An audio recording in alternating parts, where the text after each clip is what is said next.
Maqaa Abbaa, maqaa Ilmaa, maqaa Hafuura Qulqulluu Waaqa tokko Ameen. Daawwattootaa fi dhaggeeffattoota sagantaa hafuuraa televezyiinii Qaalawaadiidhaan darbu kan dhaggeeffattan, kan daawwachaa jirtan hunda keessan wajjin nageenyi fi jaalalli Gooftaa keenya Yesuus Kiristoos isin hunda keessan wajjin haa ta'u. Har'a sagantaa addaa isa torbee Gooftaan keenya Yesuus Kiristoos fannoo irra ooluun duratti torbeewwan yookaan guyyoota jiran kan ittiin yaadannuu fi macaafota qulqulluu yookaan wangeela irraa kutaalee kana ilaallatan kan barannu kan wajjin mari'annu ta'a. Obboleeyyan kiyya anaa bitaa mirgaan kan jiran wajjin mari'annaa. Keessattuu guyyaa har'aa kana keessatti Gooftaan keenya Yesuus Kiristoos fannifamuu isaatiin duratti gaafa guyyaa kamisaa wantoota raawwate hundasaa waan achitti gaggeeffaman Gooftaan keenya Yesuus Kiristoos waan achitti barsiise waan duukaa buutota isaatitti hime hundasaa kaasuudhaan gabaabsinee kan ilaallu ta'a. Nageenyi fi jaalalli Gooftaa keenya Yesuus Kiristoos nu hunda keenya wajjin haa ta'u. Daawwattootaa fi dhaggeeffattoota keenya sagantaa kana kan sagantaa hafuuraa televezyiinii Qaalawaadiidhaan darbaa jiru kana akka daawwattan, akka dhaggeeffattan jaalalaa fi nageenya Gooftaa keenya Yesuus Kiristoos isin kadhannaa. Kallattiidhaan boqonnaa wangeela Yohaannis 13 irraa kaasneet hanga boqonnaa 17 kan jiran obboleeyyan Waaqayyoo tajaajiltoota Waaqayyoo wajjin kan ilaallu ta'a. Isinis mana keessanitti teessanii kan daawwattanii fi kan dhaggeeffattan macaafa qulqulluu keessan baasuudhaan nu wajjin waan nuti dubbannu sagalee Waaqayyoo kaafnee irratti mari'annu kana akka daawwattan jaalalaan isin kadhannaa jechuudha. Jalqabarraa boqonnaa 13 irra kan jiru kan nu kaasuu fi marii kan nu gaggeessu obboleessa keenya Habtaamuu ta'a. Kallattiidhaan gara isaatitti isin dabarsaa. Nageenyi fi jaalalli Gooftaa keenya Yesuus Kiristoos hunda keenya wajjin haa ta'u. Ameen.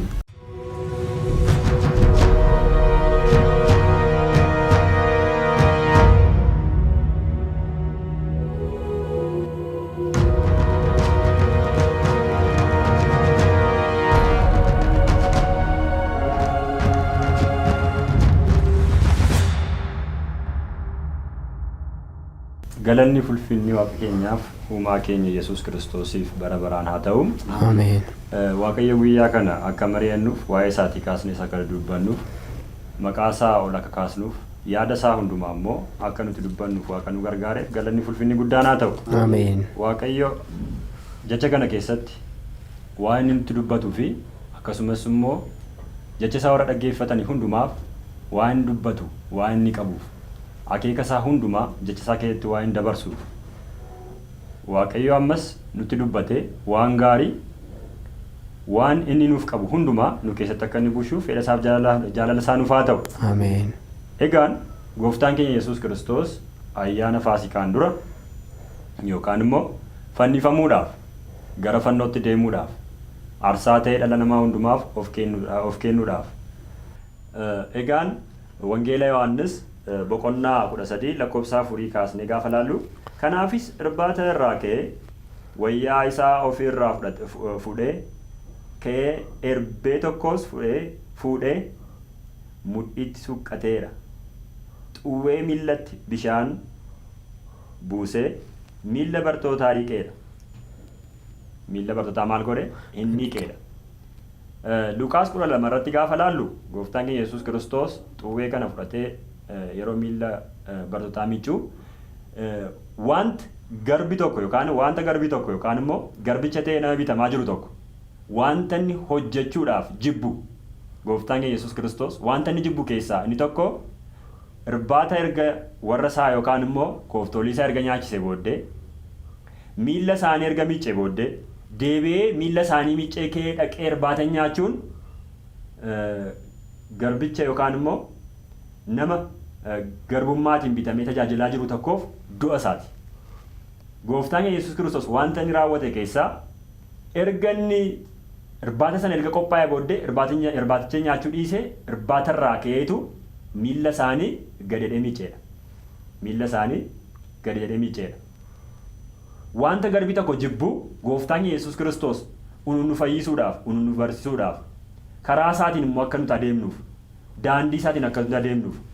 Karaan inni sirriin qajeelaa ta'e mataa gad of qabanii yaada isaatiif abboomanii yaada isaatiif jilgeenfatanii fedha isaa raawwachuu waan ta'eef yaada waaqayyoo raawwachuu waan ta'eef gad of qabuun waa'ee waaqayyootiif gad of qabuun waaqayyoo jalatti sagalee waaqayyoo jalatti yaada waaqayyoo jalatti yookaan immoo gad of qabanii tajaajiluun ulfina waan ta'eef ulfina kana immoo akka isaan hubataniif dhumarra inni adeemuu isaa dura isaan hubachisuu qaba waan ta'eef gooftaan keenya Yesuus Kiristoos kana raawwate.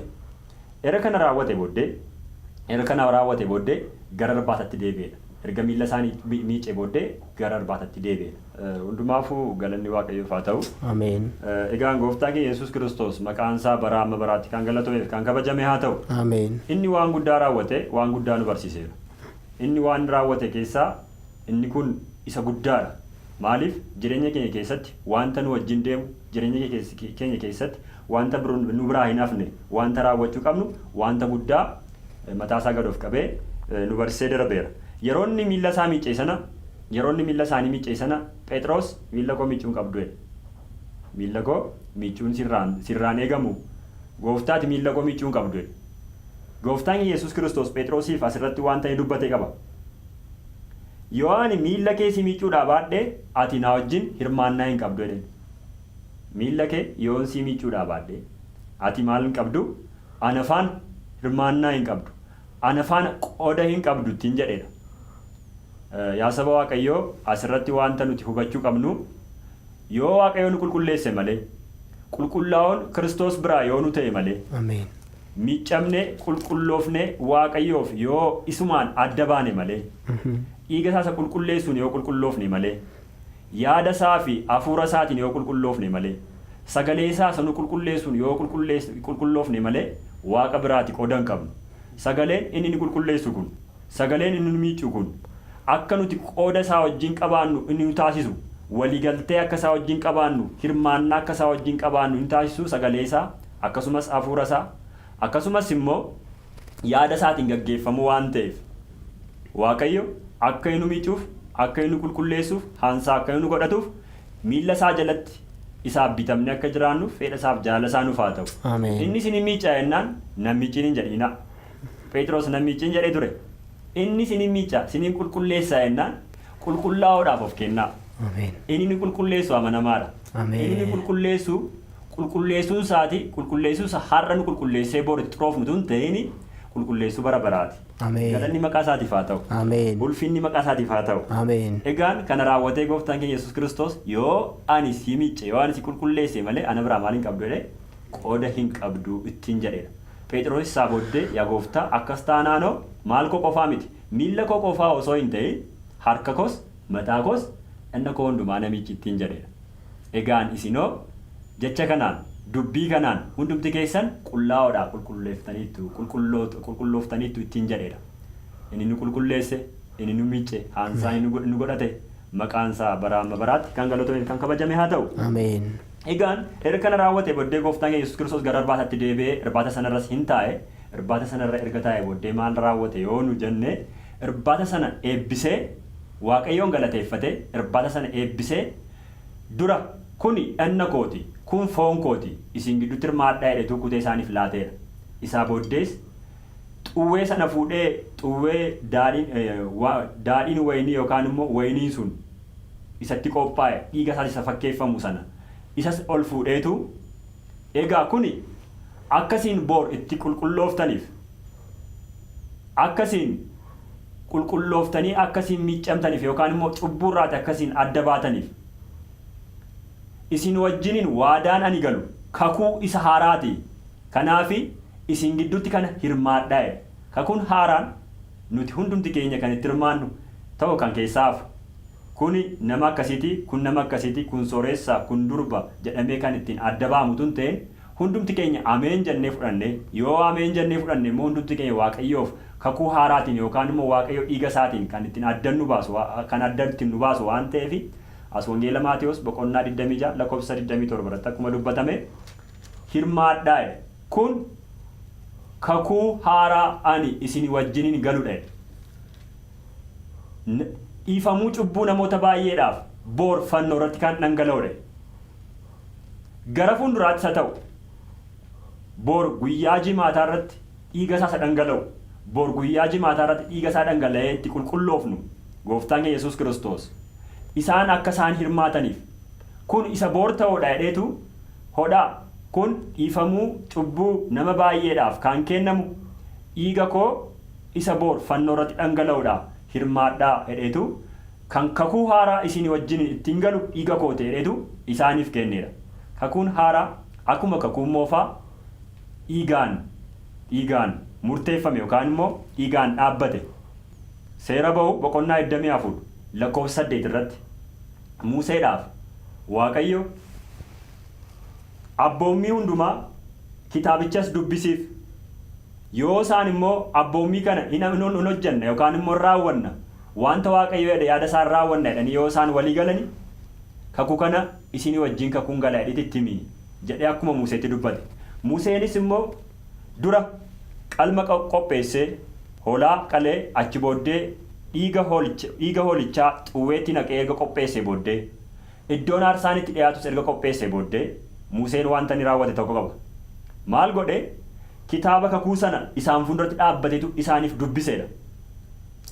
Kitaaba kakuu sana erga isaaniif dubbise booddee uummanni Israa'el wanta Waaqayyo jedhe wanta nutti dubbate hundumaa hin raawwanna Waaqayyoof hin bitamna isaaf hin jilgeenfanna akka yaada isaattis hin deemne jedhanii gaafa isaan dubbatanii Museen walakkaa dhiiga isaatii iddoo aarsaan itti dhiyaatu sanatti facaase walakkaa isaa hafe dhiiga isaa hafe dhiiga hoolichaa immoo uummata sanattii fi akkasumas immoo kitaabichatti itti facaaseedha. Erga itti facaasee booddee Waaqayyo kakuu isinii wajjiniin galu kakuu Waaqayyo isin waadaa Waaqayyo isin faana galu kakuu Waaqayyo isin faana galu kakuun inni isin wajjin raawwatu isa kana jedheetu dhiiga isaa itti harcaaseedha. Kakuun inni moofaan kan inni hundaa'e dhiigaani. Kakuun inni haaraanis dhiigaani. Kakuun inni moofaa kan inni hundaa'e dhiiga hoolotaani. Dhiiga saawwataani. Dhiiga lubbuun isaanii warra biyya lafaa kanarratti warra hafani. Lubbuun isaanii warra badaniiti. Kakuun inni haaraan garuu kan inni raawwate dhiiga gooftaa keenya Yesuus Kiristoos isa jiraataadhaan galanni maqaa isaatiif haa ta'u. Inni jiraataa nu gochuudhaaf kakuu haaraa yeroo nu galu inni jiraataan cubbuudhaati bilisa nu baasuudhaaf kakuu haaraa yeroo nu galu kakuun kun jedhe dhiigni kun boor dhiifamuu cubbuu namoota baay'eedhaaf kan dhangala'u kakuu koo isa haaraati jedheetu boor isa dhangala'u gaafa guyyaa jimaata gidirfamee erga fannifame booddee isa dhangala'u isa kana hirmaadha jedhetu isaaniif kenneedha. Dhiiga isaa kan nuuf laate inni du'ee du'a keessaa kan nu baraare cubbuu hundumarraa kan nu qulqulleesse waaqa bara baraa galanni fulfinni guddaan isaaf haa ta'u. Kanaa booddee sayxanni nama Yihuudaa biyya Asqoroot kan ta'e isatti galeedha 12 keessaa isatti galeedha. Yeroo isatti galee kanatti gooftaan keenya Yesuus Kiristoos ammaan dabarsamee kennamuuf geera jedhee waan dubbateef baay'een isaanii gunguman akkamitti eenyutu kennaani inni anaan dabarsee na kennu isin gidduu jira innis harka isaatii xuwwee ani cuuphee keessaa nyaadhu keessa kaa'uudha jedhetu dubbateedha. Egaan yaa saba Waaqayyoo wanta hundumaarraati jaalallee qaba kan isin jettani nama kaan kootii kan isin jettani nama isin jaallattaniidhaan ganamuun nama isin jaallattanii dabarsamee kennamuun nama isin jaallattaniidhaan gurguramuun nama isin jaallattaniidhaan ganamtanii yookaan immoo isin ganee isin biraa deemuun baay'ee nama ni miidha. Inni isinitti dhiyoo jiru yoo isin gane baay'ee isin miidha laphee isin cabsa. Gooftaan keenya Yesuus Kiristoos isa isatti dhiyoo jiru isarraati kan nyaate isa inni qopheesseerraa kan nyaate yeroo inni raajii hojjetu yeroo inni waan baay'ee raawwatu isa argeetu dabarsee isa kennuuf jira waan ta'eef gooftaan keenya Yesuus Kiristoos baay'ee itti gaddeetu egaan amma yeroon kee ga'eera maal hojii teessa dhaqiti waan ati yaadaan qabatte kana raawwadhu ittiin jedheedha. Isaan gidduudhaa ka'ee innis gooftaa keenya Yesuus Kiristoosiin kennuudhaaf warra lubootaaf hangafa lubootaa warra ta'an warra seerataa akkasumas immoo warra biyya bushan isaanii wajjin mari'achuudhaaf gara isaaniitti deemee gooftaa keenya Yesuus Kiristoosiinis immoo birrii 30 akka inni gurguru isaanii wajjin walii galeedha. Yeroo kana gooftaan keenya Yesuus Kiristoos dubbatee Phexros gooftaa duuni kun sittiin ta'ee jedhee gooftaa keenya Yesuus Kiristoos wajjin wal falmee ture. an dabarfamee nan kennama yeroo inni jedhe kana isin keessaa tokko dabarsee na laata yeroo inni jedhe kana gooftaa keenya Yesuus Kiristoos yeroo inni dubbate Phexros tasuma iyyuu kun sitti hin ta'in isinis immoo na baqachuuf jirtu na biraa harca'uuf jirtu na biraa deemuuf jirtu yeroo inni jedhee dubbate kana gooftaa keenya Yesuus Kiristoosiin lakkii gooftaa kun sitti hin ta'in kun tasuma sitti hin raawwatin yooma isaan si dhiisanii deeman illee aan si dhiisee hin deemu jedhee Phexros dubbatee ture. Egaan jagnummaadhaan yookaan immoo yaada keenyaan yookaan immoo laphee keenyaan yaada foon keenyaan waaqayyoon tajaajilu waaqayyoo faana deemu hin dandeenyu. Phexros nama cimaa waan tureef nama jabaa waan tureef isaan keessaas immoo nama xinnoo umuriidhaan deeme waan tureef gooftaatiinis immoo jaallata waan tureef Phexros tasuma iyyuu yoo mallee warri kaan si dhiisanii deeman aan si dhiisee hin adeemu jedhee Phexros dubbatee ture. Gooftaan keenya Yesuus Kiristoos hundumti keessan karaan deemee kanarra yeroo itti deemtan hin dhufaa. Garuu akkumati amma jette kana nafaana deemuu hin dandeessu. Lubbuu keessaanaaf laachuu hin dandeessu. Osoo indaaqqoon al lama hin dhiyyiin al sadi nagan ta'edheetu gooftaan keenya Yesuus Kiristoos Phexrositti dubbateedha. Egaan akkuma gooftaan keenya Yesuus Kiristoos dubbate Phexros guyyaa jimaataa irratti akka saganee wangeelliin dubbata.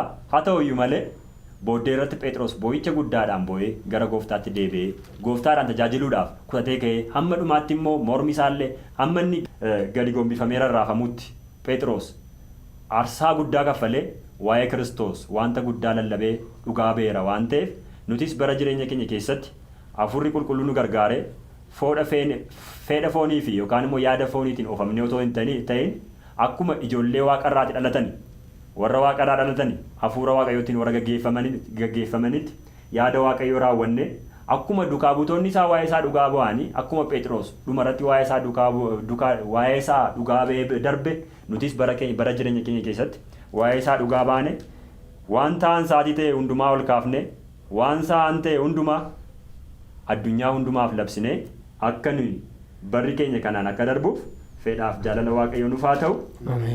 Egaan akka yaadaatti yookaan immoo wangeela Yohaannis boqonnaa 13 lakkoofsa tokko kaasee hanga lakkoofsa 38 kan jiru akka fedha waaqayyootti akkasittiin dubbanneerra yaadni gara biraa yoo jiraate egaa isin kaastanii akkasiin dubbattan isiniif hin kenna obboleessa kootti isin deebisa. Obboleessa keenya Habtaamuu waaqayyoon haa eebbisu. Maqaan waaqayyootis hanga bara baraatitti haa ulfaatu. Egaa wangeelli Yohaannis boqonnaan 13 obboleessi keenya akka nu kaasetti yaadni waliigalaa isaa kana fakkaata.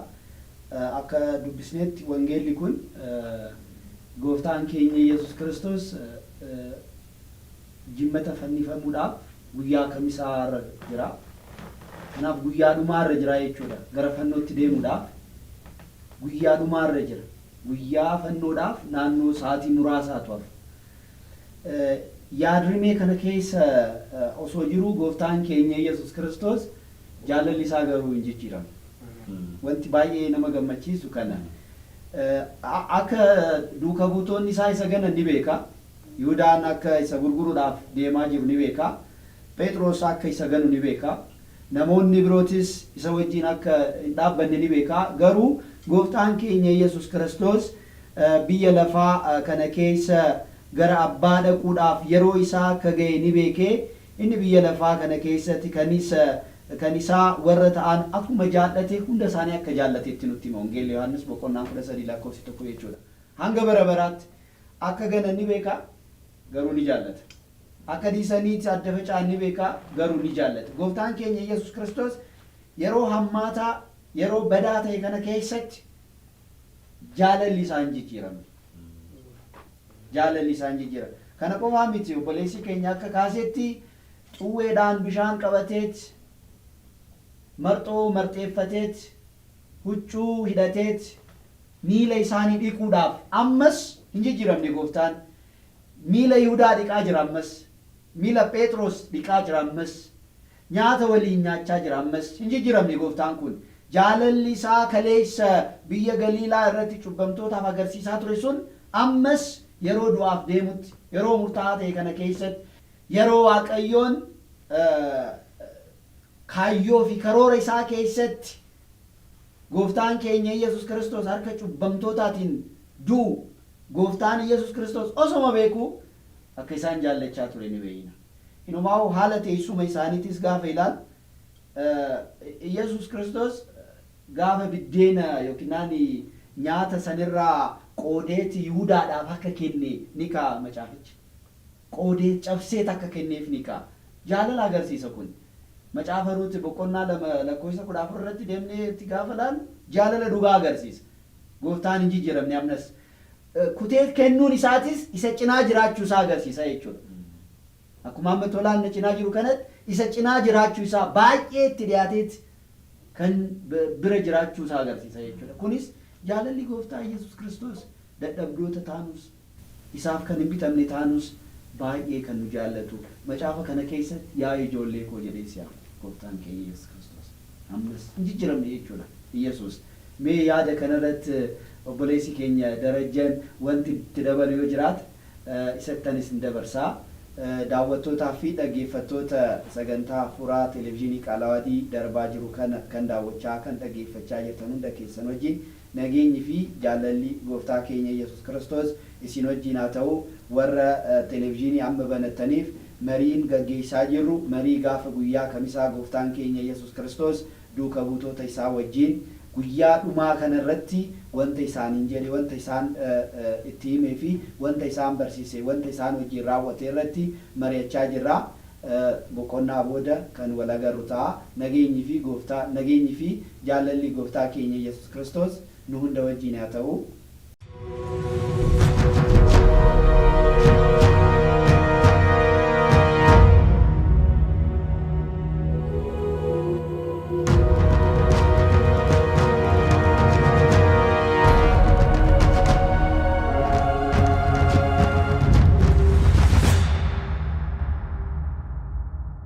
Daawwattootaa fi dhaggeeffattoota keenya ammas deebinee jirra. Obboleessi keenya Darajjeen boqonnaa 13 wangeela Yohaannis irratti wantoota dabalu ni qaba. San irratti yaada akka kennu gara isaatti isin dabarsa. Wangeelli Yohaannis boqonnaa 13-14 keessattuu naannoo tokkotti wanta raawwatameef wanta barsiifame kaafameera. Achi keessaa wantoota gurguddoo fi ijoo ta'an obboleessi keenya akkuma dhiyeessetti ta'e ergaan waliigalaa kutaa sanaa maalinni jennaani Yesus masiihicha isa eegamedha. Masiihichi inni eegame garuu karaa seeraatiin darbee jaalalaa fi gadoof qabu seera bira hin argamne Yesus bira akka jiru karaa biraatiin gochaan ibsate jechuudha. Seerichi tajaajiltoota baay'ee qaba. Leewwota keessaa ijoollee Aaroon keessaa warra hangafa lubaa ta'an sadarkaa adda addaatti mana sagadaa kakuu moofaa keessatti warri tajaajilan baay'ee jiru. Karaa seeraatiin gaafa Kiristoos ayyaana Faasikaa duuka buutota isaa wajjiniin kabaju karaa seeraatiin gadoof qabuu fi karaa seeraatiin barsiisota isaa barattoota isaa jaalachuun barsiisota biraa kan hin argamne Kiristoos bira argame. Gadoof qabee hangafni lubaa kamiyyuu gadiif qabee tajaajiltoota kan biraa hin tajaajilu. Mana sagadaa keessatti ol seenuudhaan aarsaa dhiyeessuudhaan adda duree haa ta'u malee fakkeenya jireenyaatiin garuu Kiristoos hangafa dhugaa kakuu haaraa ta'uusaa jireenyaan agarsiise. Gadoof qabuun tajaajiltoota kakuu moofaadhaaf bu'uuradha. Gadoof qabuun Kiristoos nu keessa akka jiru Kiristoos irraas nutis akka baranne irraa baranna. Gaafa Phaawulos ergaa Filiphisiyoos boqonnaa 2 gaafa barsiisu akkas jedhee dubbateera. Yaadni Kiristoos bira ture isin bira haa argamu jedhamee barreeffame. Nu bira akka argamu hin barbaada. Daawwattoota sagantaa keenya akka carraa sagantaa kana bantanii warri tajaajila sadarkaa adda addaatti tajaajilaa jirtan. Gadoof qabuun Kiristoos irraa baranne. Gadoof qabuun waaqaaf bitamuu namaaf eebbifamuudha. Gadoof qabuun waaqa biratti waan guddaadha. Gadoof qabuu jechuun waan qabnu ituu qabnu waan taane ituu taane waan nuti amma jiru ituu jiraannu jechuudha. Isa kanarraa waan tokkoon gad jechuudha. Gadoof qabuu jechuun fakkeessuu miti. Gadoof qabuu jechuun namaaf hojjechuu miti. Yesus gonkumaa fakkeessuuf hin hojjenne. Iyesuus isa warra isa jaallate hamma baraa baraatti jaalachuu isaa agarsiisuudhaaf gad of qabe. Nutis jaalala keenya ibsuudhaaf, Iyesuusiif bitamuu keenya ibsuudhaaf, kan Iyesuus ta'uu keenya ibsuudhaaf gad of qabuu qabna. Kanaaf gaafa boqonnaa 13 gaafa akka walii galaatti ilaallu namni dadhabaadha, namni hirruu qaba, namni barsiisaa dhugaa barbaada, namni barsiisaa cimaa barbaada. Iyesuus garuu bara baraan barsiisaa jireenyaa ta'e jira. Galanni isaaf haa ta'u. Isa kanan argadhe boqonnaa 13 gaafan dubbadhu, gaafan dubbisu, gaafan dhaga'us kanatu natti dhaga'ama. Galanni Waaqayyoof haa ta'u. Ameen. Ameen. Gooftaan keenya Iyesuus Kiristoos obboleessa keenya Darajjee yaa nu eebbisu. Egaa boqonnaa 13 akka walii galaatiitti akka ilaalletti gadi of qabuun xiqqaachuu miti. Gooftaa keenya Iyesuus Kiristoos irraa gaafa baran gadi of qabuun xiqqaachuu miti. Dadhabaa ta'us miti. Wallaalaa ta'us miti. Gooftaan keenya Iyesuus Kiristoos wantoota raawwatamu hunda isaanii osoo beekuu gadi of qabe. Kanaaf keessattuu tajaajilaa taani taanaan mana Waaqayyoo keessatti ni tajaajilla taanaan mallattoon addaa nurratti mul'achuu qabu tokko gadi of qabudha. Baay'ee of xiqqeessuudha. Kun immoo yaada Kiristoos jireenya isaatii fi barumsa isaa keessatti kan kaa'ee waan ta'eef jechuudha. Maqaan gooftaa keenya Iyesuus Kiristoos hanga bara baraatti haa eebbifamu. Egaa gara boqonnaa itti aanutti deemna. Boqonnaa itti aanu boqonnaa 14 immoo obboleessa keenya Darajjee wajjin yaada tokko tokko kaasuudhaan kan mari'annu ta'a. Nageenyi fi jaalalli gooftaa keenya Iyesuus Kiristoos nu hunda wajjin haa ta'u. Gara obboleessa kiyya Darajjeettiin isin dabarsa. Ameen. Galanni Waaqayyoof haa ta'u. Jaalalli Waaqayyoof, araarri Waaqayyoof waan nu baay'ateef akkuma dubbiin Waaqayyoo jedhu barri jaalala Waaqayyoof, araarri Waaqayyoo mul'ate sanatti jedhamee waa'ee Kiristoos jireenya keenya keessatti wanta raawwatame akkuma nu barsiisutti yaada Waaqayyoo akka kanaatti akka mari'annuuf carraa waan nu kenneef galanni Waaqayyoof haa ta'u. Boqonnaan 14 jalqabas kaasuuf yaadeera. Iddoo tokkotti walitti fufiinsaan waan wal qabataa ta'een akka dubbate boqonnaa 14 lakkoofsa 31 gubbaarratti hin argina. Boqonnaa 14 lakkoofsa 31 gubbaarratti akkas jedha.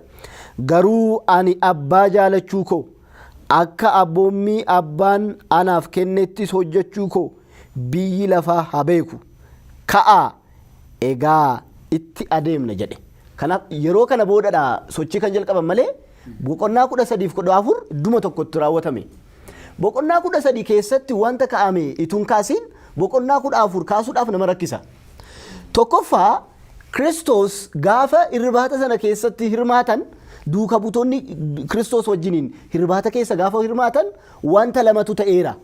Inni tokkoffaa gochaa Iyesuus Kiristoos mul'ateera. Inni lammaffaa immoo taateewwan gara fuulduraa duuka buutonni raawwatan Iyesuus dubbateera. Namoonni maqaadhaan dhahamanii yookiin immoo maqaa ituu hin dhahamin dubbataman sun maqaan isaanii ituu hin dhahamin maqaan isaanii ituu hin himamin wanti fuulduratti raawwachuu jiran kaasuunsaa waan guddaa waan tokko of keessatti akka qaban nu goona. Inni jalqabaa inni tokko dabarsee na kennaa jedhe. Amma akka kakuu moofaa keessatti taanaan barsiisaan tokko barrisaa gaafa dhufu barsiisaa biraatti dabarsee kenna. Barattoota isaa. Yookiin akkuma aadaa biyya keenya keessattis yoo ta'e barsiisaan tokko gaafa dulloomee du'u bakka isaa barataan jira.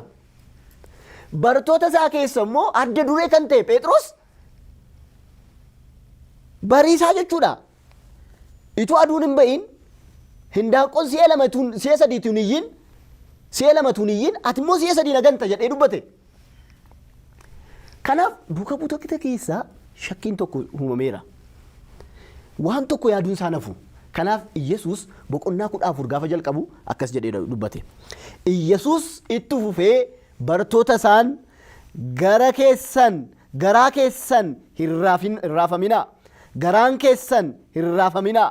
Waaqayyootti amanaa. Anattis amanaa jedhe. Maal jechaa jira? Phexros ganuufi eeyyee. Namni tokko immoo dabarsee kennuufi eeyyee. Ahaa maal taatan diree hin raafaminaa. Namni raafamuuf furmaata argata barbaada taanaan amanuutu isaaf ta'a. Eenyuun? Waaqatti amanuun. eenyu Yesuusitti amanuun akkas jedhe garaan keessan hin raafaminaa. Maal eenyutti amanaa? Waaqayyotti amanaa. Anattis amanaa ittiin jedhe. Eegga kanadha yaa Waaqayyoo yaa Waaqayyoo yaa Waaqayyoo yaa Waaqayyoo jedhanii bara raafinaa, bara sodaa, bara dhiphinaa, bara rakkinaa darbuu danda'ama. Duuka boonni barsiisaan isaanii inni guddaan gaafa deemu faana isaa bakka bu'aa jedhamee eegamaa ture Phexros hin gana gaafa jedhamu isaan keessaa immoo inni tokko dabarsee kenna gaafa jedhamu keessi isaanii raafame. Tajaajila kana ilaalaa kan jirtan, sagantaa kana daawwachaa kan jirtan, tarii tajaajilaan tokko Kiristoos irraa fuula isaa garagalchuu hin danda'a. Tarii namni tokko ollaan keessan kan isiniif lallabe, kan isiniin barsiise, kan isin fuuldura jiru jabaadha isa jettan isin dhiisee deemuu danda'a. Kan isiniin dhiisiin bara baraatti kan jiraatu Waaqayyo jira. Isatti amanadha. Isatti amanuutu kooluu nuuf ta'a. Isatti amanuudha. Raafamuu laphee keenyaaf tasgabbii ta'a. Kanaaf akkas jedhe lapheen keessan hin raafamina. Hin raafamina Waaqayyotti amanaa ittiin jedhe. Boqonnaa 14 gaafa kaasnu isa kanaan jalqaba jechuudha. Garuu maaliif hin raafamanin? Maaliif raafamuun isaaniif hin ta'u? Maaliif bakka qabu, iddoo qabu, bakka qabu. Boqonnaa 14 lakkoofsa 2 gubbaarratti akkas jedha. Mana abbaa koo keessa iddoo jireenyaa baay'eetu jira. Ituu inni hin jiru ta'e isinis nan himan ture, isinittan himan ture. Iddoo jiru sana isiniif qopheessuudhaaf nan adeema. Yesuus nan adeema jedhe. Bartoonni gananiiru. Deemtee maal hojjetta jettanii yaaddu taanaani waan tokkoon hojjedha. Abbaa koo keessa mana baay'ee jira. Isa sana isiniif hojjechuudhaafan oolan ba'a. Isinirraan addan ba'a malee kaayyoo malee Yesuus nurraa addan ba'u. Duuka buutota irraa Yesuus gaafa fannifamus, gaafa du'us, gaafa du'a kaa'us, gaafa ol fuudhamus kaayyoo malee miti. Nutis jireenya keenya keessatti kaayyoon Waaqayyo nuun kenne malee jiraachuu hin qabnu. Isa kanatti hin kaase. Egaa kana kaase booda abdiiwwan tokko itti hima jechuudha. Egaa ati deemte booda eenyuun nutti haasaare? Eenyutu nutti haasaa? Inni haasaa, hin barsiisa. Inni dinqii Waaqayyo, ogummaa Waaqayyo, dheekkamsa Waaqayyo, jaalala Waaqayyo, yaada Waaqayyo, fedha Waaqayyo, barsiifata Waaqayyo, deemsa Waaqayyo hin barsiifata. Eenyutu barsiisa ree duuka boota? Inni eega fuudhame booda eenyutu isaan barsiisa? Akkas jedheen. Boqonnaa 6 gubbaarratti akkas jedha. Yesuus deebisee karichis dhugaan jireenyis ana. Boqonnaa 14 lakkoofsa 6 gubbaarratti Kiristoos matuma isaa gaafa barsiisaan inni biraa inni eega adeeme booda jiru karaa maaliitiin dhugaa maalirratti bu'uureffatee jireenya maalirratti bu'uureffatee karaa isaanii akka dhufu agarsiisuudhaaf boqonnaa 14 lakkoofsa 6 gubbaarratti akkas jedhe. Yesuus deebisee karichi dhugaan jireenyis ana. Anaan yoo ta'e malee eenyuyyuu gara abbaa hin dhufu jechuudhaan dubbate jechuudha. Yaada Waaqayyootti deebi'uudhaaf namni ilaalcha isaa, xiyyeeffannaa isaa, bu'uura dhugaa isaa, bu'uura jireenya isaa, bu'uura karaa deemsa jireenya isaa Kiristoos irratti yoo godhate malee barsiisaan inni dhufu isa biraan dhufu. Barsiisaan inni dhufu dhufa taanaani iddoon yookiin bakki yookiin argamni eessadha jennaani namoota jireenyas dhugaas karaas Kiristoos godhanii warra amaneenidha. Galanni Waaqayyoof haa ta'u. Namni Yesuus Kiristoositti yoo amane malee jireenya hin qabu. Kan ilmatti amanu jireenya qaba. Kan isatti hin amanne garuu hin qabu jedhamee akkuma barreeffame. Jireenya malee jiraachuurraa kara jireenyaatti kan nama ceesisu Yesuusi. Yesuusitti amanuudhaan, Kiristoositti amanuudhaan jireenyatti goruun, jireenyatti deebisuun nu barbaachisa. Waaqayyo kana akka goonu warra jireenya badiisaarra jiran, warra dadhabina keessa jiran, jabaanneerra warra jedhan, humna qabna warra jedhan hundinuu qajeelummaa Waaqayyootti akka goraniif kara Yesuusitti deebi'uu qabu. Galanni Waaqayyoof haa ta'u. Kuni akka ta'uuf, saba keenyaaf akka ta'uuf, lammii keenyaaf akka ta'uuf, maatii keenyaaf akka ta'uuf, warra fagoof jiran akka ta'uuf Waaqayyoon hin kadhanna. Galanni Waaqayyoof haa ta'u. Yesuus eega deemoo booda garuu barsiisaan tokko dhufa. barsiisaan inni dhufu garuu waan addaati. Akkas jedha. Boqonnaa 14 lakkoofsa 16 gubbaarratti akkas jedha. Ani abbaanan kadhadha. Inni bara baraan isin bira haa jiraatuuf kan biraa kan isiniin dubbatu isiniifan kenna jedhe. Iyesuus hin deema. Iyesuus warra isaan barsiise, warra isaaniif jireenya ta'e, warra isaaniif karaa ta'e, warra isaaniif dhugaa ta'e biratti garuu barsiisaan kan biraa hin dhufa. Argamni barsiisichaa garuu Iyesuus bira warra jiraniifi. Warra Iyesuus Kiristoos bira hin jirreef hafuurichi hin jiru. Barsiisichi hin jiru. Barsiisaan hin dhufa. Kan nama jajjabeessu hin dhufa. Kan namatti dubbatu hin dhufa. Inni hafuura qulqulluudha. Hafuurri qulqulluu warra Kiristoos qaban bira hin dhufa malee warra biraa bira hin dhufu. Kanaaf akkas jedhe kan isiniif dubbatu hin dhufa jedhe. Hin dhufa. Hin dhufa. Galanni Waaqayyoof haa ta'u. Hafuurichi dhufee amma ammaattis barsiisaa jira. Namoota baay'ee Iyesuus Kiristoos du'arraa akka ka'e jireenya akka ta'e dhugaa akka ta'e karaa akka ta'e karaa abbaatti deemuudhaaf daandiin saaqame karaa Kiristoosiin akka ta'e kan nu barsiisu barsiisaan dhugaa hafuura qulqulluu jira.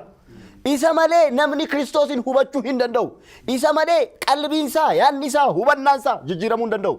Iyesuus nama biratti ol qabamee akka ka'uuf barsiisaan inni dhugaa kan Kiristoos dubbate hundumaa kan barsiisu hafuura qulqulluu jira. Galanni Waaqayyoof haa ta'u. Hafuurichi kun hafuura dhugaati. Galanni Waaqayyoof haa ta'u. Hafuura dhugaa akkas jedha. Lakkoofsa 17 inni isiniif dubbatu kun hafuura dhugaati. Biyyi lafaa waan isin hin argineef waan isa hin argineef isin hin beekneef isa hin beekneef isa fudhachuu hin danda'u. Biyyi lafaa waan isa hin argineef isa hin beekneefis isa fudhachuu hin danda'u. Isin garuu inni isin wajjin waan turuuf isin keessas waan jiraatuuf isin hin beektu. Kanaafoo qobaatti ani isin dhiisu jedhe. Galanni Waaqayyoof haa ta'u.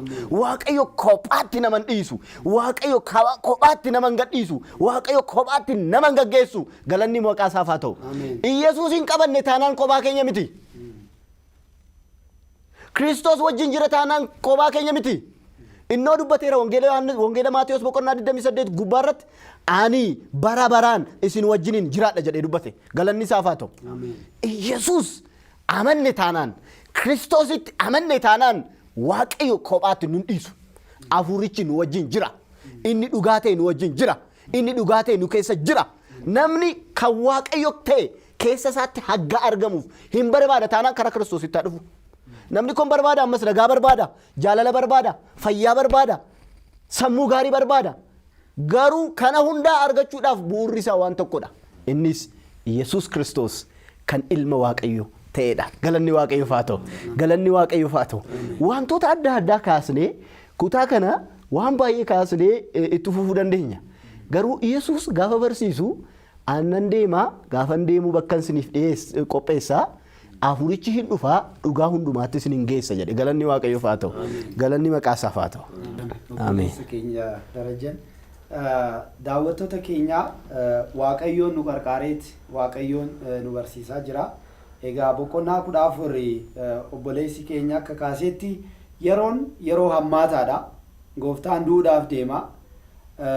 Gooftaan deemuudhaafis deema. Du'uu qofaaf osoo hin taane deemuudhaafis deema. Duuka buutootaaf kanatti himaa jira. Isaan immoo abdii muratanii jiran. Waan baay'ee sodaatan fakkaata. Dhugumatti immoo nama sodaachisa. Masiihichi isaan abdatan, Masiihichi isaan eeggatan, Masiihichi boru kabaja guddaa nuuf kenna jedhanii teegan nan fannifamaa jechaa jira. Nan tuffatamaa jechaa jira. Nan salphadhaa jechaa jira. Harka namootaatti dabarfameetiin nan kennamaa jechaa jira. Kun ta'ee osoo jiru garuu akkuma kun jirutti na amanaa jedhamu as deebiseeti. Sodaan isaan keessanii jira na amanaa jedhamu. Amantaa keessan irratti gata, abbaa koo kiyya irratti gata, abbaa kootitti samana jedhaan. Kun baay'ee amantii cimaa, amantii guddaa barbaada. Maaliif haalli naannoo san jiru baay'ee sodaachisaadha. Yeroonis yeroo galgalaati. Gara Geetesemaanitti deemaa jiran. iddoo Yihuudaan dhufee isaan itti qabuudhaaf deemu sanatti deemaa jiran waan ta'eef baay'ee sodaachaa jiru. Mee yaada kanarratti obboleessi keenya Tolaan immoo waan itti dabalu ni qaba waan ta'eef gara isaattan isin dabarsaa. Daawwattoota keenya sagantaa marii guyyaa har'aa gooftaan keenya Yesuus Kiristoos guyyaa kamisaatti waan raawwate irratti mari'achaa jirra. Hundi keessan macaafa qulqulluu baafachuudhaan wangeela Yohaannis boqonnaa 14 nu wajjin akka qo'attan jaalala Waaqayyootiin isin yaamna. Boqonnaa godhanneet gara keessanitti deebina.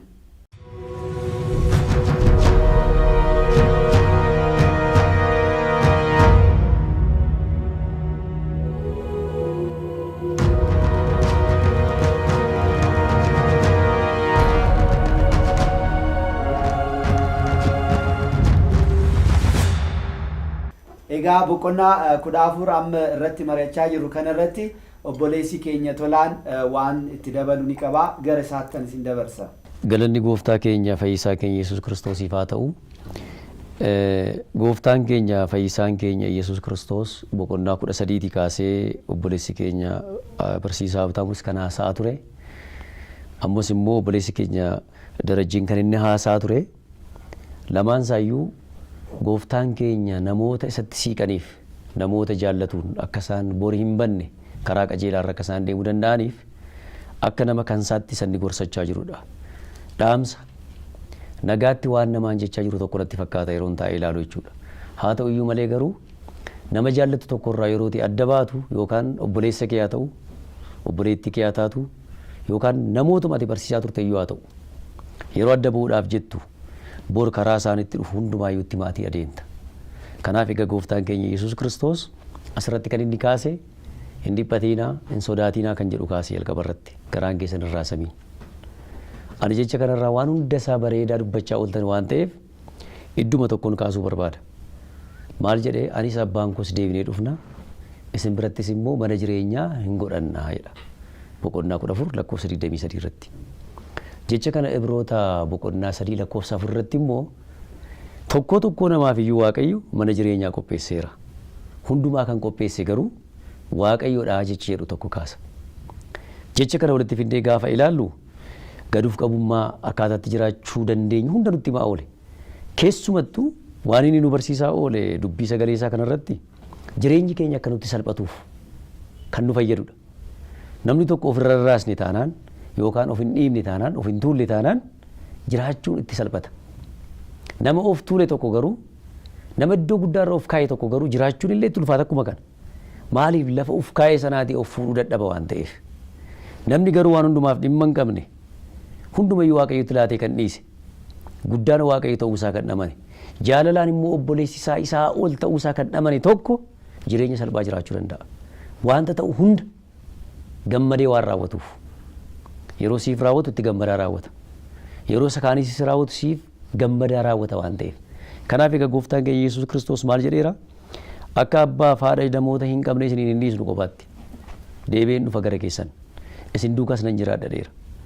Kanaaf egaa keessumattuu kanaan asirraatii hubadhu guddaa yoo jiraate gooftaan keenya fayyisaan keenya Yesuus Kiristoos nama laphee isaa cabsee isaaf laateef nama isatti amaneef nama isaan akka gooftaatti fudhateef jireenya isaa akka inni gaarii gochuu danda'u nagaa gammachiisaa akka inni isaaf laatu yeroo hundumaa namni isatti amanu lafa garaasaa akka inni ga'u akka inni hin jeeqamne akka inni hin raafamneen kanarraatii hubadhaa jechuudha. Kanaafan yeroo inni deddeebisee dubbatu yeroo hundi keessanuu dubbattan laphee koo keessa kan dhufaa ture keessumattuu namni isatti amane maaltu isa argataa jechaan ture. Namni isa qabaate maaltu isa argataa? Keessumattuu isa amanteetti taanaan hafuurri isaa siif dhufa. Hafuurri isaa immoo siif waan hunda addunyaa kanarra kan jiru hundumaa siif ibsa waan ta'eef. Kanaafuu hin dhiphatiinaa waan tokkollee hin sodaatiinaa. Waan fe'ellee yoo raawwate duuni koollee yoo dhufe yookaan darbee isiniif laatamuun koo yoo dhufe kanarraan alamuu namoonni hundumtuu iddoo kanatti arginu kun otoo dudduubatti iyyuu deddeebitaniiti hin yaaddayinaa hin sodaatiinaa anuu deebi'ee nan dhufaa jecheedhu tokko nuuf ibseera waan ta'eef mana jireenyaa hunduma keenyaaf kan qopheesse iddoo jireenyaas immoo kan nuuf qopheessu deeme gooftaan keenya fayyisaan keenya Yesuus Kiristoos galanni ulfinni isaaf haa ta'u jedha. Ameen.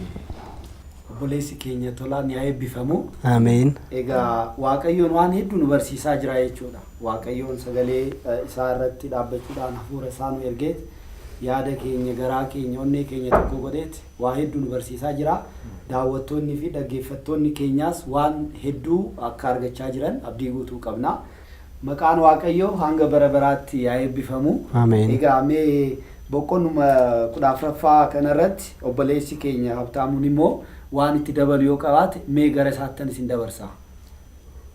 Galanni fi ulfinni Waaqa keenyaaf bara amma baraatti haa ta'u. Egaan obboloonni koo waa'ee jechaa asirra jiru kana ibsaa turaniiru. Afurri isaan irra taa'ee ammoo nutti dubbachaa ture galanni fi ulfinni isaaf haa ta'u. Afurri qulqulluu wanta jiru iccitii hundumaa ibsee nu barsiisaa jira waan ta'eef ammas ulfinnis galannis teessoo isaa irratti isaaf haa baay'atu. Kanan irra deebi'uu barbaadu Wangeela Yohaannis boqonnaa 14 lakkoobsa 6 kaasee isa jiru. Gubbaa lakkoobsa 5 kaafnee gaafa dubbisnu Toomaas immoo yaa gooftaa eessa akka dhaqxu hin beeknu karichi immoo attamitti beekuu dandeenya jedheera.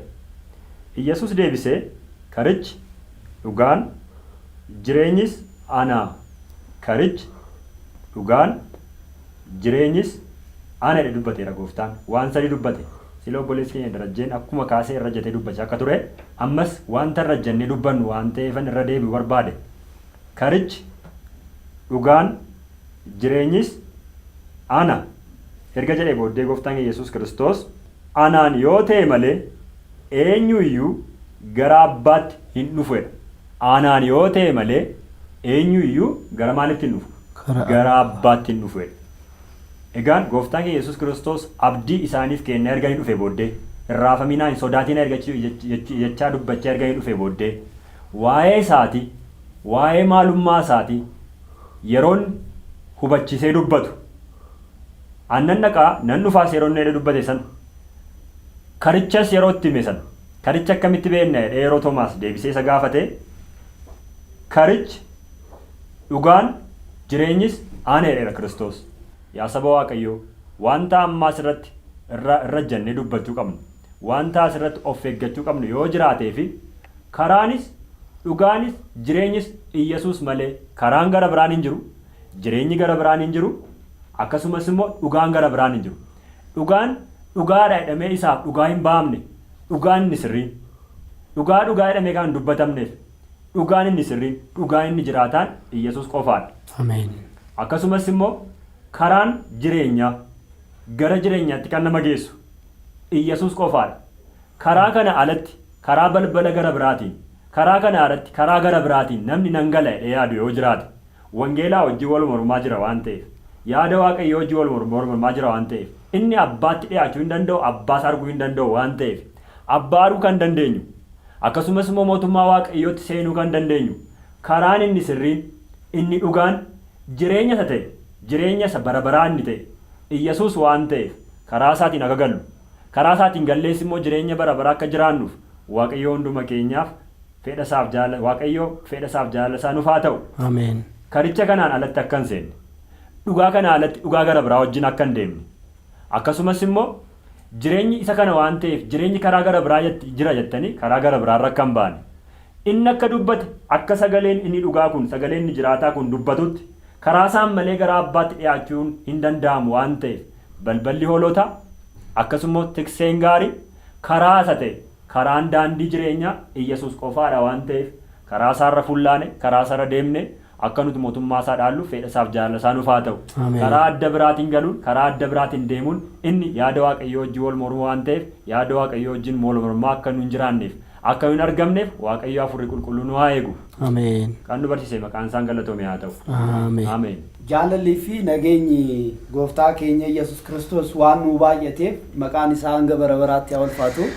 Obboleessi keenya Habtaamuun baay'ee yaa eebbifamu.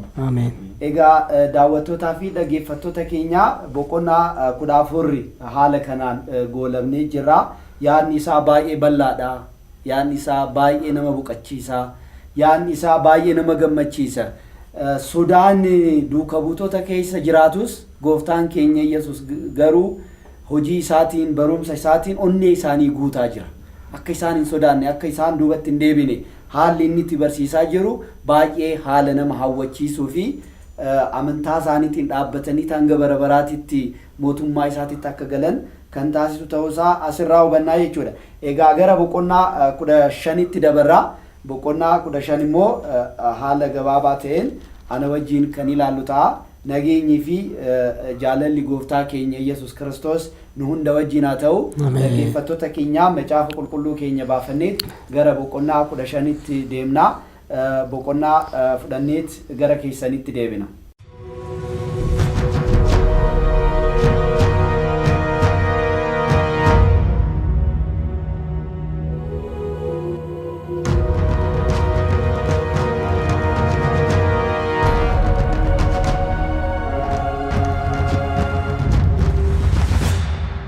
Boqonnaan wangeela Yohaannis 15 kan nu himu gooftaan keenya Yesuus Kiristoos isa wajjin maxxananii akka jiraatan, isaan akka adda hin baane, jireenya dabarsan hunda isaa jechuudha.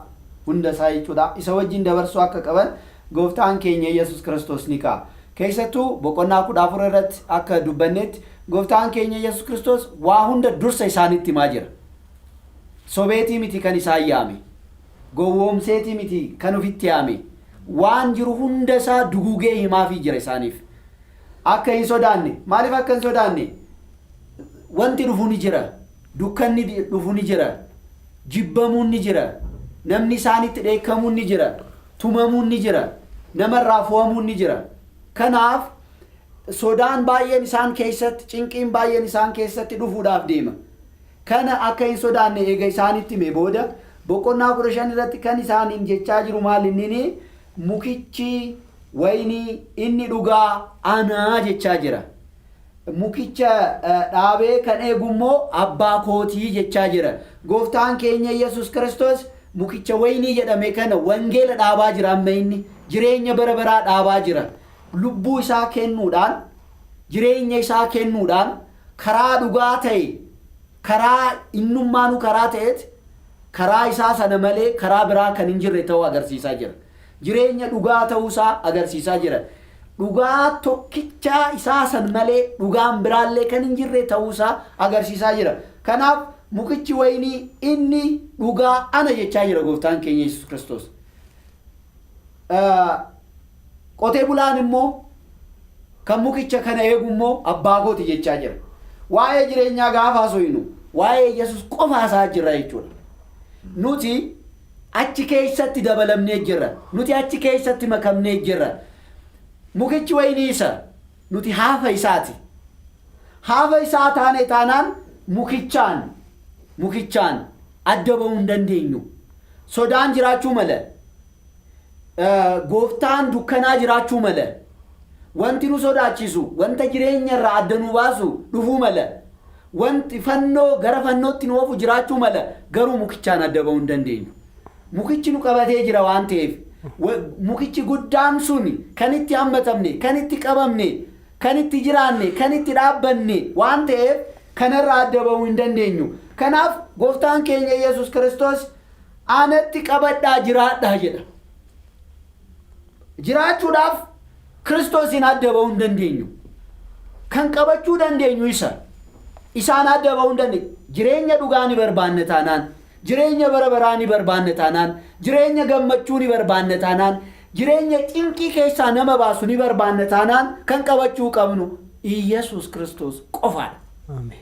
Gooftaan keenya Yesuus Kiristoos kana ogguu dubbatu, ogguu isaan tasgabbeessu, ogguu isaan akka hin sodaanne taasisu, wanti dhugaa, gochi dhugaa, barumsi dhugaa, jireenyi dhugaa isa akka ta'e kan kaa'u. Kanaaf ana qabadhaa jedha.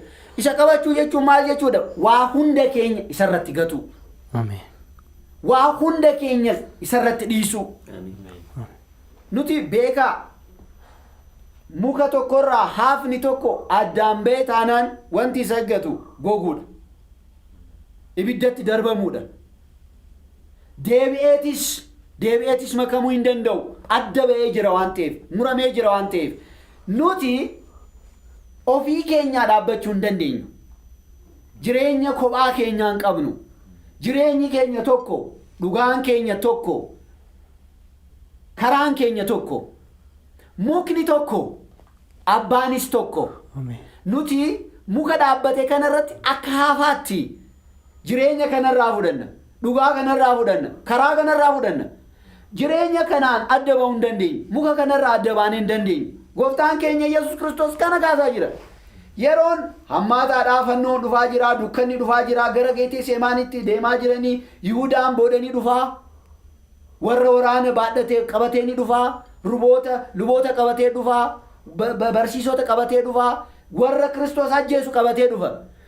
Gooftaan keenya Yesuus Kiristoos garuu ani dhugaadha waan ta'eef ana irratti dhaabbadhaa jedha. Ana qabadhaa jedha. Ana qabattan taanaan, ana wajjin jiraattan taanaan, dabaleetis ni jedha lakkoofsa 9 irratti. Abbaan akkana jaallate anis akkasuma isin jaalladheera jedha. Kun sodaa of keessaa buqqiseeti, kan sodaa isaan keessa jiru kana kan buqqisuudha. Dhugaa itti himaa jira. Addunyaan isin jibba. Maaliif? Ana jibbee jira waan ta'eef. Abbaa kiyyas jibbee jira waan ta'eef. Isinis ni jibba. Waan tokko sirriitti kan qalbeeffachuu qabnu, biyya lafaa kanarratti yeroo jiraannutti teessoon keenya teessoo gooftaa keenya Yesuus Kiristoosidha. Teessoon biyya lafaa kanarratti Kiristoosiif kenname isa iddoo looniiti. Fannoodha. Tuffatamuudha, jibbamuudha, qeeqamuudha, ari'atamuudha. Akkasumatti gooftaan keenya Yesuus Kiristoos maal jedha? Kun hundi narra ga'ee jira. Garuu kun hundi narra ga'eet gara fannootti deemaan jira. Borusinis kun hundi isin irratti ni ga'a, gara fannootti ni deemtanii wal jaalladhaadha. Ana akka isin jaalladhe kanatti, ana akka isin qabee jiru kanatti, ana akka waa hunda isinitti himaa jiru kanatti, akka samiidhaan walitti araaramtan kanatti, cinattis hiriyoota keessan wajjin, obboloota keessan wajjin, hiriyoota keessan wajjin wal qabadhaadha jedheeti maal jedhaa? Jaalala kootti qabamaa jiraadha. Hundeen jireenyaa, hundeen sodaa keessa ittiin baanu, humni sodaa keessaa ittiin baanu tokko maalinni? Tokko isaan qabamuudha. Lama immoo jaalala isaatiin qabamuudha. Gooftaan keenya ayyaanni guddaa Waaqayyo kanaan waan nu qarqaaruuf, kanaan immoo akka jiraannu waan nu taasisuuf maqaan isaa hanga bara baraatti yaa eebbifamu. Ameen. Kana jedha gooftaan keenya Yesuus Kiristoos lakkoofsa 13 irrattis maal jedha? Namni tokko firoota isaatiif jireenya isaa dabarsee kennuu irraa kan caalu jaalala guddaa qabaachuu hin danda'u jedha. Gooftaan keenya jaalalli guddaan jaalala qoodamee kennamu, jaalala cabsamee kennamu, jaalala hiramee kennamu, jaalalli guddaan kana. Jaalala guddaa kanaan alatti immoo jaalalli biraan jirudha. Jaalalli guddaan maali? Iddoo hamaa ta'etti kan cinaa dhaabbatee hammeenya san kan dabarsu, guyyaa cabaa sana kan dabarsu. Gooftaan keenya Yesuus Kiristoos jaalala isaa akkanatti ibse. Iddoo kanatti silaa duuka buutota sodaatanii jiranii duubatti deebuudhaaf sababii gaanii qabu. Egaa deemaa jirtaan nutis ni deebina, gara jireenya keenyaatti deebina jechuu ni danda'an. Garuu gooftaan keenya Yesuus Kiristoos waan isaan dhaabuu danda'u, sodaa keessaa waan isaan baasuu danda'u dubbachaa jira. Dhumarratti gooftaan keenya Yesuus Kiristoos wanti kaa'u maal inni? Yesuus lakkoofsa 18 irratti Yesuus itti dabalees jedha. Biyyi lafaa yoo isin jibbe isin dura akka ana jibbe beekaa jedha. Biyyi lafaa gooftaa keenya Yesuus Kiristoos jibbee taanaan nun jaalatu. Inumaa'uu wanti sodaachuu qabnu biyyi lafaa baay'ee nu faarfate taanaan, biyyi lafaa baay'ee nutti gammade taanaan, tajaajila keenya baay'ee jaje taanaan sodaachuu qabna. Kiristoos sirriitti ibsine taanaan, Kiristoos sirriitti barsiisne taanaan, Kiristoos jireenya keenya keessatti calaqqisne taanaan, akkuma Kiristoos fedha abbaa isaa ofirratti calaqqiseeti biyyi lafaa kun isa jibbeetti, nutis gaafa Kiristoos labsine, gaafa Kiristoos jiraanne, gaafa Kiristoos qoodnee kennine, qoodni keenya jibbamuudha. Biyya lafaa kanarratti Kiristoosiif teessoon isaa fannoo ta'e taanaan nuti teessoon kabajaa nun eeggatu. Baay'ee kan dogoggorni iddoo kanarratti Wangeelli kan nu kenname akka Kiristoos jiraanneet akka Kiristoositti akka duunuuf. Qajeelummaa Kiristoos hin jiraanneet qajeelummaa Kiristoosiin akka duunuuf. Kiristoos biyya lafaa kanarratti abbaa isaa akka gammachiisetti nutis Kiristoos gammachiisnee jiraachuudha. Gaafa Kiristoos gammachiisuudhaaf kaanu biyyi lafaa kun nu jibba. Gaafa Kiristoos labsuudhaaf Kiristoos fannifame sana labsuudhaaf gaafa kaanu fannifamuu Kiristoos biyyi lafaa kun hin jaalattu waan ta'eef nuunis hin jaalattu. Kana sirriitti beekuu qabna. Garuu biyya lafaa kanarratti kabaja barbaanna taanaan, beekamuu barbaanna taanaan, qabeenya barbaanna taanaan, duroomuu barbaanna taanaan, badhaadhina guddaadhaan jiraanna taanaan Kiristoos malee kun hundi isaa duwwaadha. Kiristoos malee kun hundi isaa dhabuudha. Lubbuu fi dhabuu, dhugaa bara baraa dhabuu, jireenya bara baraa dhabuudha. Gooftaan akeekkachiisa cimaa jajjabina wajjin keenya. Garuu wanti kun ulfaataadha. Fooniin hin danda'amu, mataa keenyaan hin dandeenyu. Wanti kun jibbiinsi kun dheekkamni kun biyya lafaa kanarraa gaafa nu dhaqqabe maaltu waan kana hunda nu dandeessisuu danda'a gaafa jenneetu dubbannu lakkoofsa 26 irratti hafuura isa isiniif dubbatu jedha. Abbaa biraa isiniif nan ergaa jedha. Wanti nurra ga'u baay'ee cimaadha. Hin dandeenyu. Foon keenyaan kan baadhachuu dandeenyu miti. Namni xiqqaan gaafa ka'ee nu arrabsu waan Kiristoos labsineef, waan Kiristoos jiraanneef, waan Kiristoos fannifamaa sana inni jireenya bara baraati, dhugaa bara baraati, karaa bara baraati. Isa malee karaan hin jiru, isa malee dhugaan hin jiru, isa malee jireenyi hin jiru, isa malee dhaabbachuun hin jiru. Gaafa jennu biyyi lafaa hundumaa nu jibba. Jibbiinsa kana foon keenyaan baadhachuu hin dandeenyu. Akka baadhachuu dandeenyu kan nu taasisu garuu hafuura qulqulluuti. Ameen. Wantoota nurra ga'an hunda isaanii mo'achuudhaan akka baanu kan nu dandeessisu hafuura qulqulluuti. Inni immoo achii dhufa, inni nuuf dubbata, inni bakka keenya bu'eet beekaa. Namni dhibame tokko miilaan dhaabbatee deemee hin danda'u taanaan namni humna cimaa qabu isa cinaa dhaabbatee harkasaa qabee akka deemsu sanatti iddoo dadhabneetti, iddoo laafneetti, iddoo garaan keenya abdii kuteetti kan nu cinaa dhaabbatu, kan nu jajjabeessu, gara Kiristoositti kan nu oofu, Kiristoos kan nu yaadachiisu, wanta Kiristoos irratti ga'e sana yaadachiisaati. Kiristoos kabaja guddaatti akka deeme nuunis arra kufaatiin keenya ta'us gara kabaja Kiristoositti akka seennu kan nu jajjabeessu hafuura qulqulluuti. Ameen. Hafuurri kun kan nu wajjin jiraatudha. Kiristoos akka deemeet cinaa abbaa isaa mirgatti akka taa'e sanitti teessuma kabajaa irratti, teessuma humnaa irratti akka taa'e sanitti hafuurri qulqulluu arrammoo nu wajjin jira. Samitti Kiristoos qabna, biyya lafaa irratti immoo hafuura qulqulluu nu wajjin deemu, nu wajjin dhaabbatu, waan hunda nuun bakka bu'eetii nu dubbisu, nu jajjabeessu qabna. Maqaan isaa haa eebbifamu. Boqonnaa 15 irratti kanaan adda bahuu hin dandeenyu. Nuti hafa waan taaneef, isaan fayyine waan taaneef, isaan qabamne waan taaneef kanaan adda bahuu hin dandeenyu. Gaafa kanaan adda baane garuu, gaafa Kiristoosiin adda baane garuu barumsa namaa irratti dhaabbanni taanaan, dubbii namaa irratti, abdii namaa irratti dhaabbanni taanaan haafaan muramneet gatamu ta'a. Kun immoo firdii cimaadha. Garuu Kiristoositti dhaabbanni taanaan, Kiristoos jenne taanaan, isa labsine taanaan, isa jireenya keenya keessatti calaqqisne taanaan, isa jireenya keenya keessatti labsine taanaan jiruun bara baraa isa malee kan biraan jiru waan ta'eef gammachuu bara baraa kan argannu ta'a. Maqaan isaa haa eebbifamu. Egaa dhaggeeffattootaa fi daawwattoota sagantaa televezyiinii hafuuraan darbaa jiru kana kan daawwachaa jirtan hundi keessan ergaan nuti isinii dabarsinu Kiristoosiin adda baanee jireenya argannu tokkolleen, Iyesuusiin adda baanee jireenya argannu tokkolleen kan hin jirre ta'uu isaati. Jireenyi keenya, dhugaan keenya kan ittiin jiraannu isa qabanneeti. Jaalala isaatiin kanaan adda baanee taanaan kiristaanummaan hin jiru. Fakkaachuu danda'a. Sirna adda addaa raawwachuu dandeenya.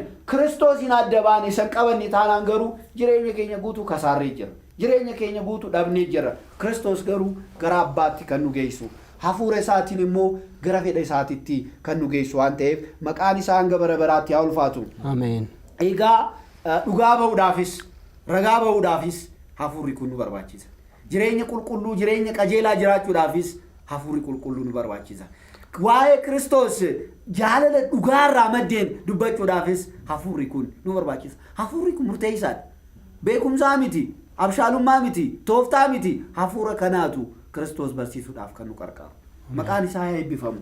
Egaa mee yaada kanarratti boqonnaa kanarratti obboleessa keenya Darajaa wajjin qabxiilee tokko tokko kaasuudhaan kan mari'annu ta'a. Waaqayyoon nu hunda wajjin yaa jiraatu. Ameen.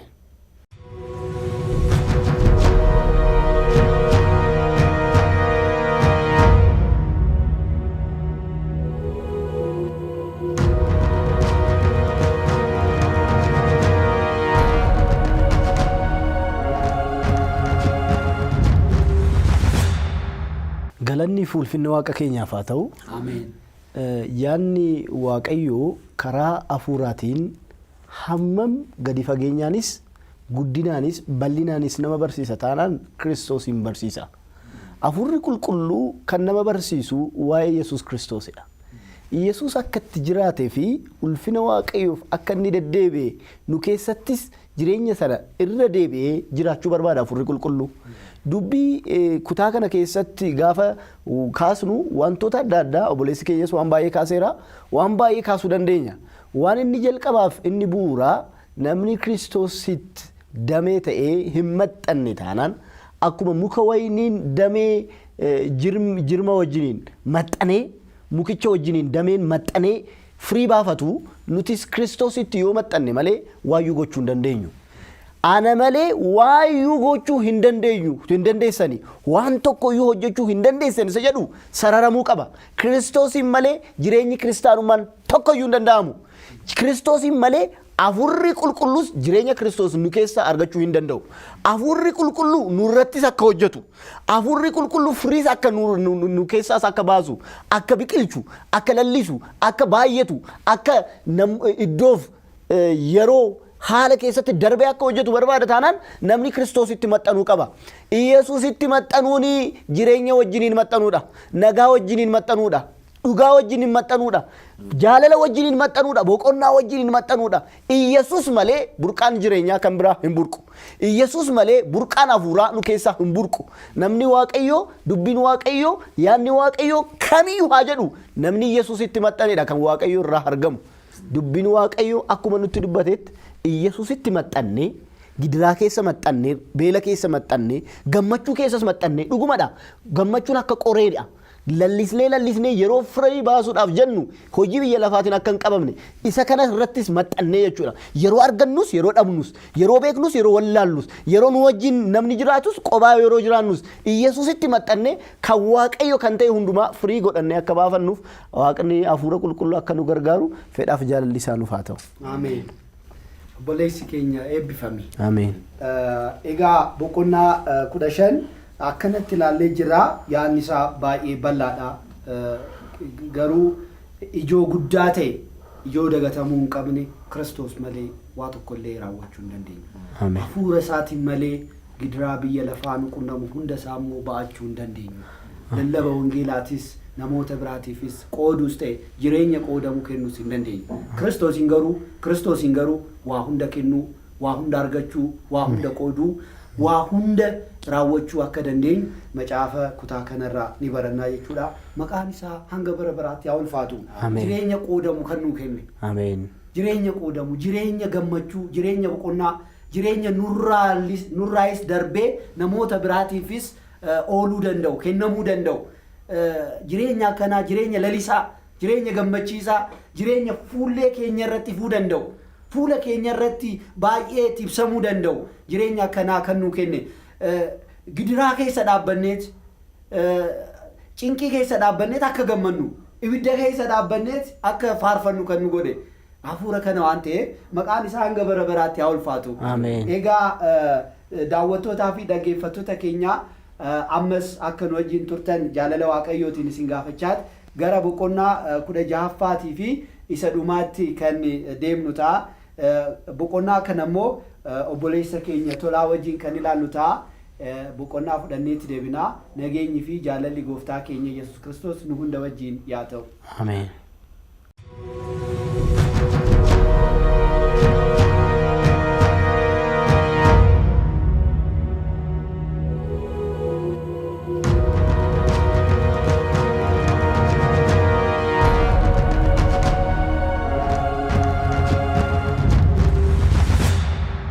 boqonnaa 16 lakkoofsa 1 kaasee dubbii sagalee Waaqayyoo jiru eegaan yommus Yesuus itti fufee dubbatee jedha. Isuma boqonnaa 15 kaasee jiru kan waan kaasuu barbaadu tokkoon qaba.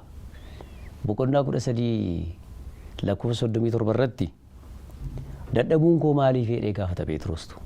Maafan humna dhabee ani maafan dadhabee jedhee gaafata. Waan kana waan dandeessu miti ittiin jedha Gooftaan waa'ee gidiraa isaa dubbateetu xoofoo inni nama dhuguudhaaf adeemu kana gidiraan itti adeemuudhaaf deemu kana waan dandeessu miti jedhee itti dubbata. Dadhabuun koo maaliifi hamma lubbuu koo laadhuutti anoo siduu kan ta'a Gooftaa ittiin jedha. Sadii ammatina gantutti hundaaqoon takkaan iyyitu ittiin jedhe sadii ammatina gantutti. Phexros humna isaatiin akka danda'u hubate. Amma kallattii maan obboleessi koo Abeelezar kan dubbataa ture irratti hin dandeessani jedha kallattii maan Gooftaatu. Boqonnaa 15 lakkoofsa 4 irratti hin dandeessani. Anaan hin jirtan taanaan hin dandeessani jedha. Danda'uudhaaf isaan jiraachuudhaa qabna jechuudha. Danda'uudhaaf. Amma waa'ee dhiqannaa gaafa ilaalle sila waa'ee qulqullaa'uu gaafa ilaalle Phexros dhaqna koo guutuu na dhiqe eega ta'e immoo harka koos miila koos mataa koos ittiin jedhe harka koos mataa koos miila koos. Maaliif amma hiree akka hin qabne bare.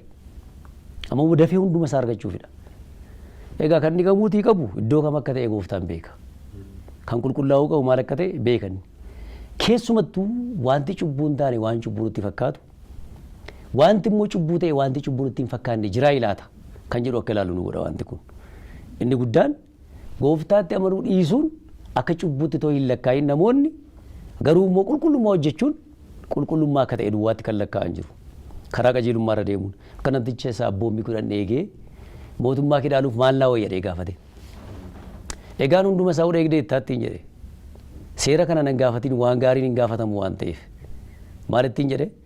Hunda isaa yoo eegeera kana ijoollummaa kooti kaaseen eegee abboommii jiran hundumaa eegdee taa'ennaan. Ittaansii maal ittiin jedhe? Waa xiqqoo tokko si hafaattiin jedhe. Karaa unu yaadnu miti jechuudha. Karoorri Waaqayyoo, yaadi Waaqayyoo fi yaadi namaa samiif lafti kun amma inni walirraa fagaatu fagaataa jedhama. Amma guyyaa gidiraa isaa kana yaadanneetu immoo waan inni dubbachaa ture kana dubbachaa jirra hundumti keenya. Gooftaan keenya Fayyisaan keenya Yesuus Kiristoos fannifamuuf jedheetu egaa waa'ee dhaala isaa waan dhufee itti aanee immoo bartoota isaa irra ga'u tokko tokkoon itti dubbataa jira. Tokko lamaan. Kan inni kana hundumaa dubbate hin dandeessanii jechaa jira ammoo ana malee waan tokko hin dandeessanii damee kootisi. Narraa jettanii lafa buunaan firii tokkollee baafachuu dandeessan jechaa jira. Amma namoonni baay'een dadhabbii guddaa keessa kan galle maaliif laata jettanii yaaddanii beektu laata. Namoonni baay'een hin dadhabna dadhabbiin keenya garuu firee argatu. Firiin dhabee sun maalirraan kan ka'edha. Maalii wajjin jirma isaa wajjin wal qabatee hin jiru. Jirmi sun immoo firii sanaaf yookaan damee sanaaf bishaan nyaata laatee akka inni firii baafatu kan godhu isadha. Kan Kiristoositti hin qabanne, kan Kiristoosii wajjin hin jiraanne, kan Kiristoositti hin amanne matumaa firii baafachuu hin danda'uudha. Hin dandeessanii kan inni jedhe. Yoon si qulqulleesse malee hin qulqullooftuudha. Kana jechuun kufuuf ka'uun kee, ba'uuf bu'uun kee, hojiin kee hundumtuu gara Waaqaatti si deebisuu hin danda'uudha. Amma immoo ittuma fufee dubbachuutti ka'e. Egaa moo yaa bartoota koo'eedha. Ittaansitaniis akkasiin dogoggorree fi yookaan gufuun akka miila keessan jala hin teenyeef akka hin gufanneef kana sinitti himadha. Kana sinitti hima. Yeroo illee darbee sanbataa hojii walitti qabsiisnee jecha kana mukuraaf jennee akka bataskaana keenyaatti itti ilaanneetu barumsa guddaatti ilaachaa turreerra. Maal jedhaa? Iddoo itti kadhataniiti immoo isin baasu. Iddoo itti immoo ol ga'anii Waaqayyoon waaqeffataniiti immoo isin ari'u. Namni isin ari'ullee akka Waaqayyoon tajaajileetti lakkaa'ama. Kan isin ajjeesu Waaqayyoon akka fayyadetti ilaalama jedheetu jalqaba. Boqonnaan 16 lakkoofsi tokko. Ittuma fufee dubbata dubbii kana. Jechi kun walirraa ciccitaa miti. Wanta inni dubbachaa jiru kun. Amma nama dhaammata bara dheeraadhaaf namarraa fagaatee deemutu namatti himachaa jira fakkaata malee waanuma gabaabduu namatti dubbatee deema miti. Kanaaf amma gaafa hunteenyee dubbii sagalee Waaqayyoo kana dhaggeeffannu namoonni tsoomaa namoonni Waaqayyoon kadhachaa jilgeenfachaa dubbii sagalee Waaqayyoo kana dhaggeeffatan jiru. Wanti kun wanta bal'aadha. Keessumattuu kan isaan kaasan kan isin kaastan hundi isaayyuu tokkoon tokkoon isaa yaada bal'aa qaba. Haa ta'uyyuu malee garuu keessaatii namni taa'ee dhaggeeffataa jiru kun haa ilaalu ittaniitu kan isin kaastan. Tokko isaayyuu keessumattuu ta'uu mata duree tokko boqonnaa tokko dubbisanii hammam yaada Waaqayyoo hubatu laata namoonni taa'anii dubbii sagalee Waaqayyoo kana ilaalaa jiran. Kanaafuu ammayyuu namoota dubbii sagalee waaqayyoo kana dhaggeeffachaa jirtan hundumti keessan dubbii sagalee waaqayyoo kana tokko tokkoon akkuma jalqabaa jirtan boqonnaan 14 kana fakkaata 15 kana fakkaata 16 kana fakkaata sa'uun isinii jennu qofa otoo hin taane mee irra deebi'aati tokko lamaan dubbisaa waan bal'aa waaqayyo isinitti himaa deema waan ta'eef jechuudha. Egaa asirratti akka xiyyeeffannu kanan barbaadu tokkotu jira. Akka isin hin gufanneefan kana isinitti himaa jedhe. Akka isin hin gufanneef yookaan akka isin immoo karaa irratti hin hafneef kana isinitti hima jechuun samaa inni kiyyoo jira jechuudha. Gufuu jira jechuudha. Otoo gufuun hin jiru ta'e akka isin hin gufanneef hin jedhu. Otoo kiyyoon hin jiru ta'e akka isaan kiyyoo keessan galleef kanan odeessu. Isin baasuu iddoo kadhannaa isaaniitii jedhee gaafa dubbatu yoona kan amma beeta kiristaaniin keenya yookaan mana amantaa unu keessatti waaqayyoo waaqeffachaa jirru kuni dhiibdee nama baasaa jirti moo gotottee nama gashachaa jirtii kan jedhu akka isheen of gaafattu hin barbaada hundumtu eessattu amantiin kamiyyuu mee an nama waaqayyoof ta'uun jiraachisaa jira moo nama waaqayyoon ari'aa jira ari'atamaadha moo ari'aadhaan jennee of gaafachuu qabna. Maaliif sagalee waaqayyoo kan inni dubbachaa jiru isin baasu adda isin baasu kophaattiidha. Adda isin baasu akkasumaan na jibban inni jedhu akka raawwatuuf jedha boqonnaan 15:25 akkasumaan na jibban inni jedhu akka raawwatuuf. Lafaa ka'ee isin jibba sila gaafa barsiisaan dubbatu baay'een dhaggeeffadha ture maal jedhee silaa kan gooftaa jibbe eenyuun jaallachuu hin danda'uuti. Uniin jaallachuu hin danda'u jedhee yeroo inni kaasaa ture dhaggeeffachaa turtani. Na keessa deddeebi'a ture dubbiin kun anaan immoo dhugumayyoo amma kan waaqayyoon jibbe yookaan kan kiristoosiin jibbe eenyuun jaallata jennee yaadna ree. Waaqayyo kun maaliif gadi hin bu'u maaliif ijaan hin ilaallu maaf nu gidduun deddeebi'u jedhee namni dubbate baay'een jira. Hin dhufe hin deddeebi'e qixa lamaan isaanii garuu maal godhan harka isaaf miila isaa fannoo irratti rarraasan hin fannisan. Mul'achuu hin dinne waaqayyo dhufuu hin dinne waaqayyo mul'achuu nama baay'eetti mul'ata. Ammoo sagalee waaqayyoo mana tokko tokko keenya keessatti dubbachaa jira yoona kana. Mana tokko tokko namaatti dubbata. Eeyyuu irratti akka namni xiyyeeffatu gochaa jirra. Hundumtuu gooftaa Yesuus Kiristoos irratti akka xiyyeeffatu gochaa jirra. Kan xiyyeeffannoo kanaaf nama gaggeessu immoo boqonnaa 16 lakkoofsa 13 irratti isa barreeffame hafuurumti isaa warra waaqayyoon barbaadaniif gara qajeelummaatti akka isaan deeman isaa gaggeessa jedha. Hafuurumti isaa mataasa. Hafuurumti waaqayyoo nama waaqayyoon barbaaduuf. Waa'ee hafuura isaa kana boqonnaa 14 lakkoofsa 15 irratti sila barsiisaan kaasaa turtan dubbii sagalee waaqayyoo kana. Maal jettanii waa'ee hafuura qulqulluu hafuura qulqulluudhaan malee nam tokkollee waan tokkollee akka hubachuu hin dandeenye kaasaa turtan. Gooftaan keenya fayyisaan keenya Yesuus Kiristoos dhaqeensi ni ergaa kan inni jedhe kennaan kennaa caalu addunyaa kana irratti kan nuyi qabnu inni guddaan hafuura qulqulluudha jedhanii isaanis kaasaa turan sila. Gubbaatti isa qabna asitti immoo hafuura qulqulluutiin qabna jedha. Hafuura qulqulluun nama fedha waaqayyoon barbaaduu qabu tokko gara dhugaatti gaggeessa. Hafuura qulqulluun nama fedha waaqayyoon barbaaduu qabu tokko waaqayyoon barbaaduudhaaf namni isaa yookaan lapheen keenya hundumti keenya dhuguma dhibbatti qophaa'aadha ilaata waaqayyoof barbaaduudhaaf. Gooftaan keenya fayyisaan keenya Yesuus Kiristoos kan inni dubbataa jiru sila hundi keessan akka dubbachaa turtan dhuguma dubbii isaa wal makee miti. Duulana filadhaa yeroo gaggeessu mootummaan tokko yoo karaan qabnu ta'e karaan isin ilaadhaa yoo ibsaan qabnu ta'e ibsaan isin ilaadhaa jedha. Qaawwa keenya ilaaleetu isiniin guutaa jedha. Kan Kiristoos garuu na filadhaa jedhee gaafa dubbate anaan otoo jirtanii gidiraatti isinirra jira jedhee jalqabe. Anaan jirtu taanaan gidiraatti isinirra jira. Garuu immoo dhiphattu jedhe. Dhiphinni keessan garuu matumaa waa'uu miti. Dubartiin garaatti baatu tokko akka deemuudhaaf adeemtu waan beektuuf hin maassantiin sodaatti jedhe. Garaatti baate waan ta'eef. Hin yaaddoofti. Amma isinis yaaddaa jirtudha bartoota isaatiin jedha. Amma isinis yaaddaa jirtu garuu yeroo fi dubartittiin garaatti baattu suni mucaashee gaafa deessu mucaashee deesseetti waan ta'eef namni tokko gara addunyaatti waan dhufeef gadda isheen irraanfatti. Dhiphina ishee sana deebitee yaadachuudhaaf yeroo hin qabdu jedhe. Sababa mucaan tokko yookaan namni tokko dhalatee lafa bu'eef. Waa'een fannifamuu gooftaa keenya Yesuus Kiristoos gara gidiraatti adeemuusaas gaafa yaadnu bartoota isaaf dhiphina akkasii laateera. Amma isin hin gadditu. Addunyaan kun garuu gammadaa jireedha. Egaan an guutummaa guutuutti kutaa kana dubbisaa ture waan ta'eefan walitti qabee xiqqeessee dhiyeessuu barbaadaa jira. Isin hundumti keessan dubbisuu dandeessu iddoo amma isinitti dubbadhu kana jechuudha. Addunyaan kun guutuun gammadaatii jirti. Isin garuu yeroo dhiphina irra jirtu. Kana duwwaattiin jedhamiti. Yeroo xiqqoof na argitu yeroo xiqqoo booda munan argitan kan jedhu faa kaasaafi. Keessa isaaniitti laphee isaaniitti daandeessanii maal jechuu isaati yeroo xiqqoof na argitu yeroo xiqqoof munan argitan jedhamoo jedhanii immoo irratti kaasu. Inni immoo kana irratti qeeqqate irratti bare. Laphee keessanitti yeroo xiqqoof na argitu yeroo xiqqoof nan argitan siniin jechuu kootiin immoo ammoo sinitti dhagahamee miti jedhee immoo kaasa. Ittaan seema dubbachuutti ka'amus. Egaan qormaanni addunyaa kanarratti isaan irra ga'u hundumtu maaliyyuu yoo ta'e garuu inni addunyaa kana waan mo'eef addunyaan mo'amaan kun nuun mo'uu akka hin dandeenye yookaan bartoota isaa akka mo'uu hin dandeenye amma deddeebiseetu waadaa seenaaf ture. Amma deddeebisee anuus hin dhiisu jecha kana gara jireenya keenyaatti deebisne akkasumaan akka namaa namummaatti ilaalle garbicha koo anuus hin gatuuti jedha namni nama jaallatu tokko. Hin sodaatin immoo qophaa koo deemattee immoo yaaddayin namaan jedha namni namatti siiqu tokko yookaan abbaa kee ta'uu danda'a yookaan obboleessa kee ta'uu danda'a. Hin sodaatin immoo yookaan dhufeensi ilaalachitti yookaan qarshiin si ergaa'edha.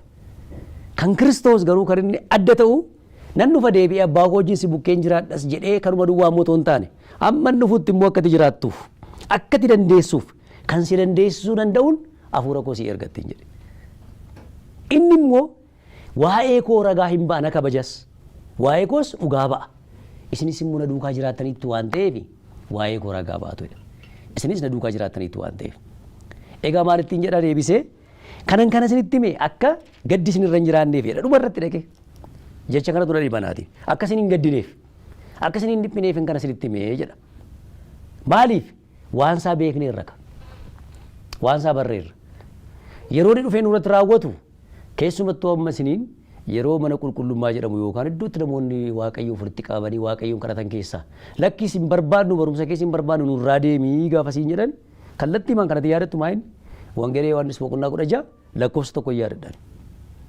Kanaan sanbatti urteetii kaasee yaadadha. Maaliif akka ta'e beektu namoonni dhugaa dhaggeeffachuuf gurri isaanii hin danda'u. Rakkata. Kanaafuu kan isaan godhan maayin cubbuu isaanii dhiisuurra dhugaa dhaga'uu dhiisuu isaanii fooyya. Jallina isaanii irraa deebi'uurra dhugaa dhaggeeffachuu dhiisuu filatu. Kanaaf filannoon isaanii inni jalqabaa humna qaban hundumaa sassaabbatanii dhugaa sana balleessuu iddoo sanaati. Dhugaa sana fageessuu iddoo sanaati.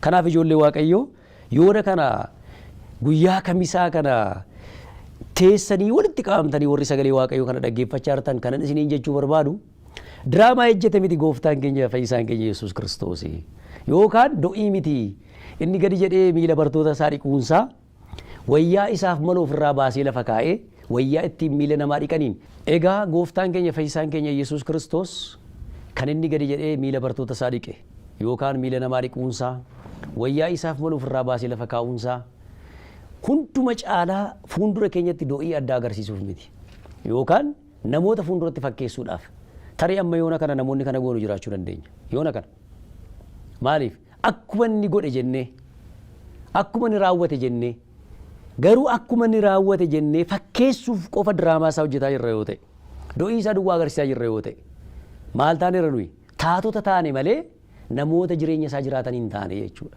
Namtichi gadi jedhee miila namaa dhiqaa jiru kun amma yoona kana namoota mana sana keessa jiran hundumaaf dubbii sagalee waaqayyoo kana himuudhaaf dirqamatu irra jira jechuudha. Ol ka'ee nama guddaa ta'ee namoota sana gadi jilgeenfachiise akka nama guddaatti of lakkaa'ee iddoo guddaa of ilaate ani garuu isiniin caala waanan tureef garuu gadi jedhee miila keessan dhiqe jedhee humna maalin isiniin jechuu barbaada seetani. Iddoo malee gadi of qabummaan dhiyaatu matumti isa fuuldura waaqayyootti cubbuudha. Iddoo malee. Maaliif waan si keessa hin jirre tokkoon waan laphee keetti hin amanne tokkoon gadi of qabummaatti dhiyeessitu of tuulummaadha malee gadi of qabummaa miti. Haa ta'u iyyuu malee garuu laphee isaanii irraa amananii yoo dhaqan jilgeenfatanii kan miila namaa dhiqan laphee isaanii irraa amananii miila namaa sana dhiquu irra darbanii miila namaa dhiquu sana irra darbanii gooftaan keenya yaadanni jedheef dubbiin dubbateef gadi of qabuun laphee isaanii sirreessuun waaqayyoof of qixeessuun namootas waaqayyoof qixeessuun irraati eegama. Egaa maal jedheetu raawwate boqonnaa 16 kana anaan yoo jirtanii nagaan siniif jira. Dadiinqa jecha kanatu. Kan inni dubbate hundumtuu waraanadha. Wangeela Maatiyos boqonnaa 10 achi deebitanii yoo ilaaltanii nagaa fiduun dhufee miti jedha.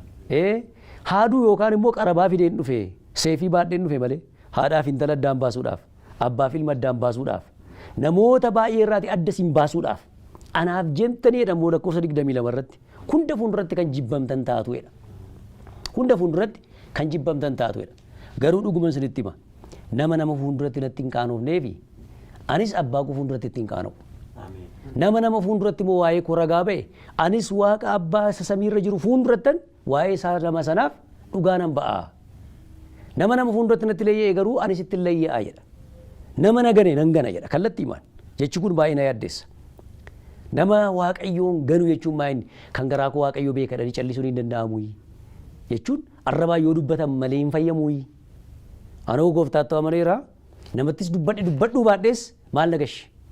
Roomee boqonnaa 10:9 Yesuus gooftaa ta'uusaa laphee keetti amante du'oota qixa lamaan immoo waaqayyo akka inni isa kaase yoo arraba keetiin ragaa baate hin fayyita jecheedhu tokko ka'a. Dubbadhe malee hin fayyuu yookaan yoo ragaa ba'e malee hin fayyuu yoo waa'ee isa dhugaa ba'e malee immoo hin fayyuu jedhee namni of gaafachuu qaba. Kallattii maan qajeelummaan dhugaa ba'umsa gooftaa Yesuus Kiristoos of keessaa hin qabne qajeelummaan ilma waaqayyo tokkicha Yesuus Kiristoositti hin amanne qajeelummaan fuuldura waaqayyootti beekamtii hin qabu jedhamee beekamu yoo jiraate kanadha. Waaqayyo kan inni beeku tokkicha ilma isaatti kan amane isatti aansee immoo firii sanaan tokkicha ilma isaa Yesuus Kiristoos damee sanatti qabachuudhaan firii inni baafatu malee kan waaqayyo isa ilaalu firii nuyi damee sanarraati yookaan hundee sanarraa adda baanee hojjennuun yookaan baafannuun miti. Kanaafuu gooftaan keenya Yesuus Kiristoos waraana kan fakkaatu sodaachisaa kan ta'e lubbuu namaa irratti kan abboomu. Kana jechuun lubbuu kee qabsiisiiti na duukaa bu'i jechaa too jiru anaa wajjin yoo jiraattan nagaa qabdu jedhamu deebise. Anaa wajjin yoo jiraattan asumatti aansee dhammooti addunyaa keessa yoo jiraattan gidiraa keessa jirtu kan inni garuu immoo sodaatiina. Garuu immoo maal hin ta'ina hin sodaatiina addunyaa kana maal godheeraati. Galanni waaqayyoof haa ta'u. Egaan mo'icha isaatti abdannee malee laphee dhiibnee hin dubbannu.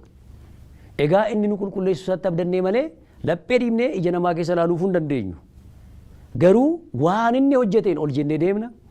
Waan inni hojjeteen gammanna. Waan inni hojjeteen waaqayyoon illee abbaa koo jechuudhaaf saalfii dhabne. Hin saalfannu immoo waaqayyoon abbaa koo gaafennu. Sababni isaa inni ilma waaqayyoo isa dhugaa isa qajeelaa balleessaan tokko mudaan tokko kan irratti hin argamne ta'e waa'ee hunda keenyaaf darbee waan laa ta'eef qajeelummaan isaa kan keenya ta'e lakkaa'ame. Xuraa'ummaan keenya cubbuun keenya hundumtuu walii galee sarara taa'e. Haa ta'uyyuu malee garuu ba'aa kana hundumaa baachuudhaaf ijoollee kun dhiphatiinaa nuun jechaa ture guyyaa har'aa. Hin dhiphatiinaa ijoollee kun yaaddayinaa. Rakkinni kan jiru yookaan xuraa'ummaan kan jiru miila keessan irra taanaan jedhee gadi jedheetu gara miilaa dhiqe. Yeroo hundaa miilli namaa kosii keessa deemaa oola waan ta'eef. Yeroo hundaa miilli namaa xurii hojii wal tuquu danda'a waan ta'eef. Fakkeenyummaa. Hunda caalamu miila namaa dhiquunis gadi jedhu waan ta'eef. Kanaaf hin dhiphatiinaa jedhee abbaan miila kee gadi jedhee dhiqu tokko gaafa argamu ammam abdatta. Ammam gammadda. Ammam immoo sitti tola. Waan barbaade yoo dhufe qabsooftu keessatti teesseetu isa eeggatta. Hin dhufannis amanamaa waan ta'eef akka jedheen raawwata. Nutti meerammoo akka isa filannuuf naa wajjin jiraannaan jedhee waan inni nutti hime sana jalqaba amanneerra waan ta'eef ari'amuu keenya gadirfamuu keenya isaan dhugaa qabaanneetoo jirru sobdoota jedhamuun keenya isatti amanneetoo jirru lakki isaanoo shakkitootadha jedhamuun keenya hundi firii kanaati. Galanni ulfinni waaqayyoof haa ta'u. Kanaaf egaa isin immoo dubbii sagalee waaqayyoo kana kan irraatii hir'ates yookaan immoo kan irraatii ani toon dubbatiin darbe isin sirreessuu hin dandeessu. Waaqa hafuura qulqulluu hunda caalaa garuu guutuu godhee nu bariiseef galanni ulfinni haa ta'u. Ameen. Ameen. Obboleessi keenya tolaan yaa eebbifamu. Ameen. Egaa waa hedduu as keessatti ilaallee jirra. Hafuurri qulqulluu nu gidduutti deddeebi'eet nu barsiisaa jira. Jaalallii fi nageenyis nu baay'atee jira. Hafuura qulqulluurraan kan ka'een jechuudha. Maqaa Yesuus Kiristoos iddoo dhugaadhaan yaamamutti iddoo hafuuraan yaamamutti hafuurri qulqulluu yeroo kamiyyuu ni jiraata. Kanaaf onnee keenya ni banaa macaaficha sirriitti akka hubannu nu taasisaa jechuudha. Ifaa isaa sirriitti nu ibsa jechuudha. Maqaan isaa hanga bara baraatti haa eebbifamu. Egaa kutaan boqonnaa 16ffaadha. Gidiraan hammaachaa dhufuusaa gooftaan Yesuus Kiristoos kaasaa jira. Gidiraan jabaachaa dhufuusaa. Gidiraan kun immoo akkuma intala da'umsaaf geessetti cinqiidhaan jirtu sanatti gidiraan hangas hammaachuu danda'a. Gidiraan hangasitti nurra ga'uu danda'a. Garuu immoo gidiraa kana hunda jibbiinsa kana hunda kan nu dabarsuu danda'u hafuuricha akka ta'e. Hafuurichi immoo daangaa tokko malee cubbamaa kamiyyuu biratti dhufuu kan danda'u ta'uusaa. cubbamaa kamiyyuu biratti kan dhufu ta'uusaa. Cubbamaan garuu dhiibuus danda'a, fudhachuus danda'a. Kana kutaa 16ffaa keessatti ifatti kan nu kaasaa jiru ta'uusaa ni hubanna. Gidiraa kamiyyuu keessatti haa dabarru, garuu immoo wanta raawwachuu qabnu keessaa inni tokko gooftaan keenya Yesuus Kiristoos boqonnaa 16 lakkoofsa 26 irratti gaafas isin maqaa kootiin ni kadhattuu jedha gooftaan keenya Yesuus Kiristoos. Egaa gidiraa kana keessatti gaafa dabarru, rakkoo kana keessatti gaafa dabarru, jibbiinsa hamaa kana keessatti gaafa dabarru, kadhannaan keenya kan ta'uu qabu maqaa gooftaa Yesuus Kiristoosiin ta'uu akka qabu. Kadhannaan kamiyyuu teessumni isaa, xiyyaan isaa kan deemuu qabu, kan gaggeeffamuu qabu, kan kadhatamuu qabu maqaa gooftaa Yesuus Kiristoosiin akka ta'e. Maqaa gooftaa Yesuus Kiristoosiin kadhannaan hin gaggeeffamne waraqaa barraa'eet waraqaa chaappaa hin qabne jechuudha. Waraqaa mallattoo hin qabne, waraqaa xalayaa gaggeessituu hin qabne akkas jechuudha. Kanaaf kadhannaan keenya kamiyyuu gidiraa akkanaa keessatti ni dabarsina taanaan maqaa gooftaa Yesuus Kiristoosiin. Namoonni baay'een har'a kadhannaa isaanii maqaa uumamtootaatiin, maqaa waaqtolii harkaan tolfamaniin, maqaa qulqullootaatiin namoonni dhiyeessan ni jiran. Garuu macaafni qulqulluu kan nuu kaa'u kadhannaan kamiyyuu kan gaggeeffamuu qabu maqaa gooftaa Yesuus Kiristoosiin akka ta'e. Hafuurri qulqulluutis kana kan fudhatu ta'u, kana kan cimsu ta'u, kana kan mirkaneessu ta'u ifatti nu kaa'a. Yaada kanarratti mee obboleessi keenya Habtaamuun waan itti dhaga'amee fi waan hafuurri qulqulluu isaaf kenne nuuf qooda jechuudha. Gara isaattan isin dabarsaa. Dhaggeeffattootaa fi daawwattoota keenyaa sagantaa hafuuraa televezyiinii Qaalawaadiidhaan isinii darbaa jiru kana kan daawwachaa jirtanidha. Mata dureen keenya torbee gooftaan keenya Yesuus Kiristoos fannoon duratti duuka buutota isaa wajjiin waan dubbate waan raawwate kaasneet kan mari'achaa jirudha. Gara obboleessa keenyatti isin dabarsaa. Nageenyi fi jaalalli gooftaa keenya Yesuus Kiristoos nu hunda wajjiin haa ta'u. Ameen. Waaqayyoof galannaa ta'u. Ameen. Waaqni ammoo naannoo wajjin ture ni gaggeesse maqaan isaa baraama baraatti kan galateeffame haa ta'u. Ameen. Dhugaadha Waaqayyo karaa baay'ee nutti dubbachaa ture. Sagalee isaas immoo karaa baay'ee iccitii isaa ibsee Waaqayyo nu barsiisaa ture. Ammas Waaqayyo isaaf wanti dadhabamu hin jiru. Hansaa hantee immoo hin daangeffamu. Sagaleen Waaqayyo bishaan yaa'uti.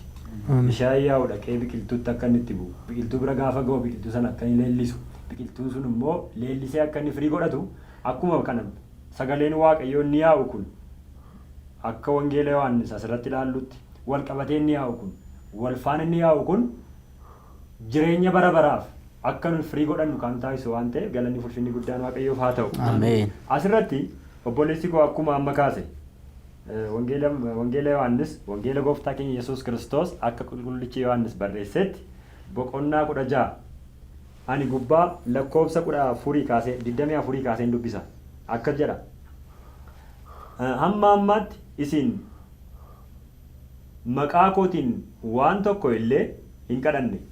Egaa gammachuun keessan guutuu akka ta'uuf kadhadhaa hin fudhattus isaanii jedheera. Hamma ammaatti maqaa kootiin waayyuu hin kadhanne. Amma garuu maal godhaa? Maqaa kootiin maal godhaa? Kadhadhaa. Gammachuun keessan maal akka ta'uuf? Guutuu akka ta'uuf. Hubadhaa yaa saba Waaqayyoo. Gammachuun keenya guutuu kan inni ta'u.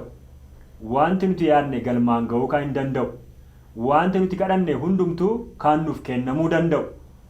Wanti nuti barbaanne hundumtuu Waaqa biraati kan nuuf kennamuu danda'u maqaa Iyyasuus Kiristoosiin yoo kadhanne qofaadha. Maqaa kanaan alatti karaa gara biraatiin kadhannaa keenya gaggeessina taanaan tokko yaada Waaqayyoo mormaa jirra. Wangeelli waa inni jedhuun alatti waan nuti jenneetu sirriidha jechaa jirra. Wanta Waaqayyoo dubbate jecha dhugaa jecha jiraataa kana alatti wanti nuti jennuutu sirriidha jenneetu Waaqayyoo mormaa jirra. Waaqayyoon soobduu gochaa irra jechuudha. Egaan yaada keenya irraa yaada Waaqayyoo caala. Dubbii keenya irraa dubbii Waaqayyoo caala. Fedha keenya irraa fedha Waaqayyoo caala. Fedha namoonni nu keessa bushan irraati fedhi Waaqayyoo inni karaa inni barbaade karaa inni fudhachuu barbaade hin caala. Kanaaf maqaa kootiin kadhadhaa. Gammachuun keenya guutuu akka ta'uuf kadhannaan keenya yeroo hundumaa yookaan inni gaggeeffamuu qabu maqaa eenyuun qofaadha? maqaa Iyyasuus Kiristoosiin qofaadha. Akkuma ittuma fufees akkasidha. Iyyasuus kana hundumaa dubbii haalaatiin isinitti dubbadheera. Garuu yeroon ani dubbii haalaatiin isinitti hin dubbanne hin dhufa. Yommus mul'ataan waa'ee Abbaa isinitti hima. Gaafas isin maqaa kootiin hin kadhattu. Ani immoo Abbaatti isiniif nan dubbadhaa. Isaaniin hin jedheedha. Maqaa kootiin hin kadhattu. Anis immoo gaafas Abbaatti isiniif maal nan godha? Nan dubbadhaa jedha Kiristoos. Egaan kaan nuti kadhachuu qabnu Abbaanis kan hin dhaga'u. Abbaan nu dhaga'ee deebii kan nuuf kennuu danda'u. Ofuma isaayyuu Yesuus Kiristoos akka nuti kadhannuuf kan inni itti gammadu, kan inni barbaadu maqaa isaatiin waan ta'eef dirqama kadhannaan nuti kadhachuu qabnu maqaa Yesuus Kiristoosiin qofaa ta'uu qaba. Akkuma obboleessi koo jedhee xalayaan barreeffamee xalayaan suni akkuma inni iddoo galmaa hin qabne yookaan immoo irratti arraashaansaa iddoo kana deema jedhamee irratti hin barreeffamne ta'a waan ta'eef.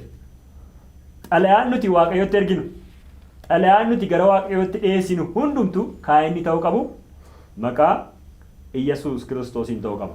Gammachuun keenya xumuramuuf, yaadni keenya Waaqayyoo bira ga'uuf karaa Waaqayyoo jaallatuun Abbaan gubbaa teessuma isaarra taa'eetu ilma koo isan jaalladhu isa kana jedhee karaa itti dubbateen karaa inni jaallatu sanaan, karaa inni filate sanaan, karaa inni barbaade sanaan kana barbaade Abbaan. Isa jaallate Abbaan karaa baay'ee dhiyaateefi ture. Inni garuu wanti deeme sun garuu addunyaa kanaaf yookaan dhala namaadhaaf jijjiirama fiduu hin dandeenye. Dhalli namaa du'umatti deemaa ture. Amma garuu karaan jireenyatti argamu. Kadhanni kadhatamee kadhata dubbiin yookaan kadhata sanaaf deebiin bara baraa kan itti argamu. Deebiin sirriin kan itti argamu. Karaa Abbaan itti gammade ilma isaa Yesuus Kiristoosiin waan ta'eef. Ilma isaa Yesuus Kiristoosiin karaa maqaa isaatiin karaa itti gammadu kanaan maqaa fayyina kanaan akka kadhannuuf Waaqayyo nu abboomeera waan ta'eef maqaa kanaan akka kadhata keenya gaggeessinu Waaqayyo hunduma keenya nu gargaaru. Ameen. Waaqa nu wajjin ta'e nu wajjin ture galanni ulfinni guddaan isaaf haa ta'u. Ameen. Egaa dhaggeeffattootaa fi daawwattoota keenya obboleessa keenya Habtaamuu Waaqayyoon haa eebbisu. Ameen. Waa hedduu kutaalee afran kanarratti boqonnaa afran kanarratti wanti ilaalle hedduun isaa waa'ee gooftaa keenya Yesuus Kiristoos du'aan duratti guyyaa kamisaa wantoota raawwate hunda isaa ilaalaa turre. Boqonnaa 13 irratti gooftaan keenya Yesuus Kiristoos baay'ee gadi buusuudhaan baay'ee gaduuf qabuudhaan duuka buutota isaa waan barsiisee waan raawwate isaanitti agarsiisee hubannee jirra. Keessattuu gooftaan keenya Yesuus Kiristoos masiihicha eeggamaa ta'e osoo jiru karaa namaatiin osoo hin taane karaa Yihudootaatiin osoo hin taane akka macaafichi jedhutti karaa saniin kan mul'ate ta'uusaa garuu immoo Yerusaalemii fi uummanni ishee karaa macaafichaatiin osoo hin taane rakkoo yeroo sana isaan qaban saniin eeggachaa kan turan ta'uusaa faallaa macaafichaatiin deemaa kan turan ta'uusaa faallaa masiihichaatiin kan deemaa turan ta'uusaa ni hubanna.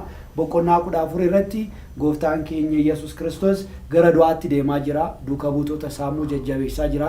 Kan irratti immoo du'a deemaa jiru kanaaf isaan akka sodaan adda akka hin facaane jabaatanii akka isa eeggatan hafuurri qulqullummaa akka dhufuu danda'u. Boqonnaa 15 irratti immoo isaan akka addan baane isaan adda bahan taanaan jireenya kan hin arganne ta'u jireenya irraa kan adda bahan ta'u kanaaf isa wajjin jiraachuun immoo jireenya wajjin jiraachuu akka ta'e lalisa wajjin jiraachuu akka ta'e boqonnaa wajjin jiraachuu akka ta'e dhugaa wajjin jiraachuu akka ta'e ifatti kaasee jira. Boqonnaa 16 irratti immoo gooftaan keenya Yesuus Kiristoos keessattuu gidiraan hammaatus hafuurri qulqulluu garuu waa hunda dandeessisuu akka danda'u gidiraan cimaa ta'us gooftaan gidiraa kana hunda kan mo'ate gidiraa kana hunda kan kuffise gidiraa kana hunda kan cabse ta'uu isaanis kanarratti abdii isaanii akka gatan wanta isaan qunnamuun osoo hin taane gooftaa Yesuus Kiristoosiin haalota jiraniin osoo hin taane gooftaa Kiristoosiin abdii isaanii guutuu akka irratti gatan wantoota adda addaa kaasneeti Waaqayyoon nu qarqaareetu mari'annee jirra. wantoota asitti raawwataman hunda kanaaf immoo kabajni Waaqayyoof haa ta'u. Isatu ulfaata waan ta'eef, isatu badhaadhinnaa fi humna argachuu qaba waan ta'eef hanga bara baraa maqaan isaa yaa ulfaatu. Egaa daawwattoota keenya sagantaa irraa keenya kana kanumaan goolobnaa hafuura qulqulluudhaan nu wajjin turtaniit macaaficha nu wajjin hordofaat waan qo'attaniif nageenyi fi jaalalli gooftaa keenya Yesuus Kiristoos isiniif yaa baay'atu. Sagantaalee hafuuraa sagantaa televezyiinii Qaalawaadiidhaan darbu kan biroo wajjin akka turtan isin affeerraat sagantaa keenya kanumaan goolabnaa. Jaalalli fi nageenyi gooftaa keenya Yesuus Kiristoos nu hunda wajjin haa ta'u. Ameen.